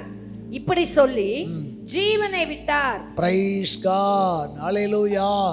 பிதாவே உம்முடைய கைகளில் என் ஆவியை ஒப்புவிக்கிறேன் என்று சொல்லி ஜீவனை விட்டார். கண்களை மூடி நாம் ஜெபிப்போமா? எல்லாரும் எழும்பி இருக்கலாம். இயேசு கிறிஸ்து 7 வார்த்தையை பேசினார். இந்த 7 வார்த்தைகளை தான் இன்றைக்கு சபைகள் திருவிழாவாக கொண்டாடுகிறது. ஆனால் அந்த 7 வார்த்தைகளுக்கு முன்பதாக இயேசுவுக்கு நேராக எத்தனை விஷம் நிறைந்த வார்த்தை கக்கப்பட்டது தெரியுமா? எத்தனை விஷம் நிறைந்த வார்த்தை இயேசுவுக்கு விரோதமாய் கொட்டப்பட்டது தெரியுமா? அன்று ஏதேனிலே சர்ப்பம் வார்த்தையை பேசி பேசி பேசி பேசி தேவனுடைய அன்பை விட்டு ஜனங்களை விலக பண்ணினான். வார்த்தையை பேசி பேசி ஜனங்களை வஞ்சித்தான். வார்த்தையை பேசி பேசி ஜனங்களை வஞ்சித்தான். வார்த்தையை பேசி பேசியே ஆதாம் ஏவாளை வஞ்சித்தான். ஆனால் கிறிஸ்துவாகிய இயேசு வார்த்தை பேசி பேசி ஜீவனை கொடுக்கிறார். அவர் வார்த்தையை பேசி பேசி ஜீவனை கொடுக்கிறார். எல்லாரும் ஆண்டவருடைய கரங்களில் ஒப்பு கொடுப்போமா? எல்லாரும் கண்களை மூடி ஜெபிப்போம். வார்த்தையை பேசி பேசி ஜீவனை தருகிறார். இந்த வார்த்தை ஜீவனை பிறப்பிக்கிறது. இந்த வார்த்தை ஜீவனை பிறப்பிக்கிறது. எத்தனை பேருக்கு ஜீவனை பிறப்பித்திருக்கிறது? இந்த வார்த்தை இன்றைக்கு நமக்கு ஜீவனை பிறப்பிக்கிறது. சாத்தானுடைய தலை நசுக்கப்படுகிறது. சாத்தானுடைய தலை நசுக்கப்படுகிறது. சாத்தானுடைய தலை நசுக்கப்படுகிறது. வார்த்தையினாலே சகலவத்தை சிருஷ்டித்தார். வார்த்தையினாலே மனிதனையும் படைத்தார். அந்த வார்த்தையினால் படைக்கப்பட்ட மனிதனுக்கு அதிகாரத்தை கொடுத்தார். அவர் சாயலாக வைத்தார். அந்த மனிதனை வஞ்சிக்கணும்னா, அப்படிப்பட்ட மனிதனை வஞ்சிக்கணும். அதே வார்த்தையை பேசும்படி சாத்தானும் வார்த்தையை பேசினான். பொல்லாத வார்த்தைகளை பேசினான். விஷம் நிறைந்த வார்த்தைகளை பேசினான். விஷம் நிறைந்த வார்த்தைகளை பேசி பேசி பேசி ஏவாளை வஞ்சித்தான். அவள் தள்ளப்பட்டாள். எனவே தேவனாய கர்த்தர் ஸ்திரீயின் வித்தை எழுப்பினார். சர்ப்பத்தின் வித்துக்கும் ஸ்திரீயின் வித்துக்கும் பகையை உண்டாக்கினார். ஸ்திரீயின் வித்தானது சர்ப்பத்தின் வித்தை தலை நசுக்க வேண்டும் என்பதற்கு நிழலாக பழைய ஏற்பாட்டில் ஆண்டவர் மோசே ஆரோனை பயன்படுத்தினார். மோசேயின் கோல், ஆரோனுடைய அந்த கோல் சகல சர்ப்பத்தின் விஷயங்களை விழுங்கியது, விழுங்கி நிமிர்ந்து பெரிய தடியாக நின்றது. அதே போல கிறிஸ்துவாகிய தேவன், கிறிஸ்துவாகிய இயேசுவையும் ஊழியத்துக்கு வந்தவுடனே சாத்தான் வஞ்சித்தான். வார்த்தையை பேசினான். 40 நாள் உபவாசம் இருந்தபோது வார்த்தையை பேசினான். ஆனா இயேசுவுக்கு தெரியும், இது விஷம் நிறைந்த வாழ்க்கை, விஷம் நிறைந்த வார்த்தை. சாத்தானுடைய விஷம் நிறைந்த வார்த்தையை அவர் ஜீவனுள்ள வார்த்தையாகிய வசனத்தாலே ஜெயித்தார். விஷங்கள் முறிவதாக, சர்ப்பத்தின் விஷங்கள் முறிவதாக. இயேசுவின் நாமத்தில் சாத்தானுடைய தலையை கிறிஸ்து இயேசுவின் சிலுவையினால் நசுக்குகிறோம். தலை நசுக்கப்படுவதாக, சர்ப்பத்தின் தலை நசுக்கப்படுவதாக.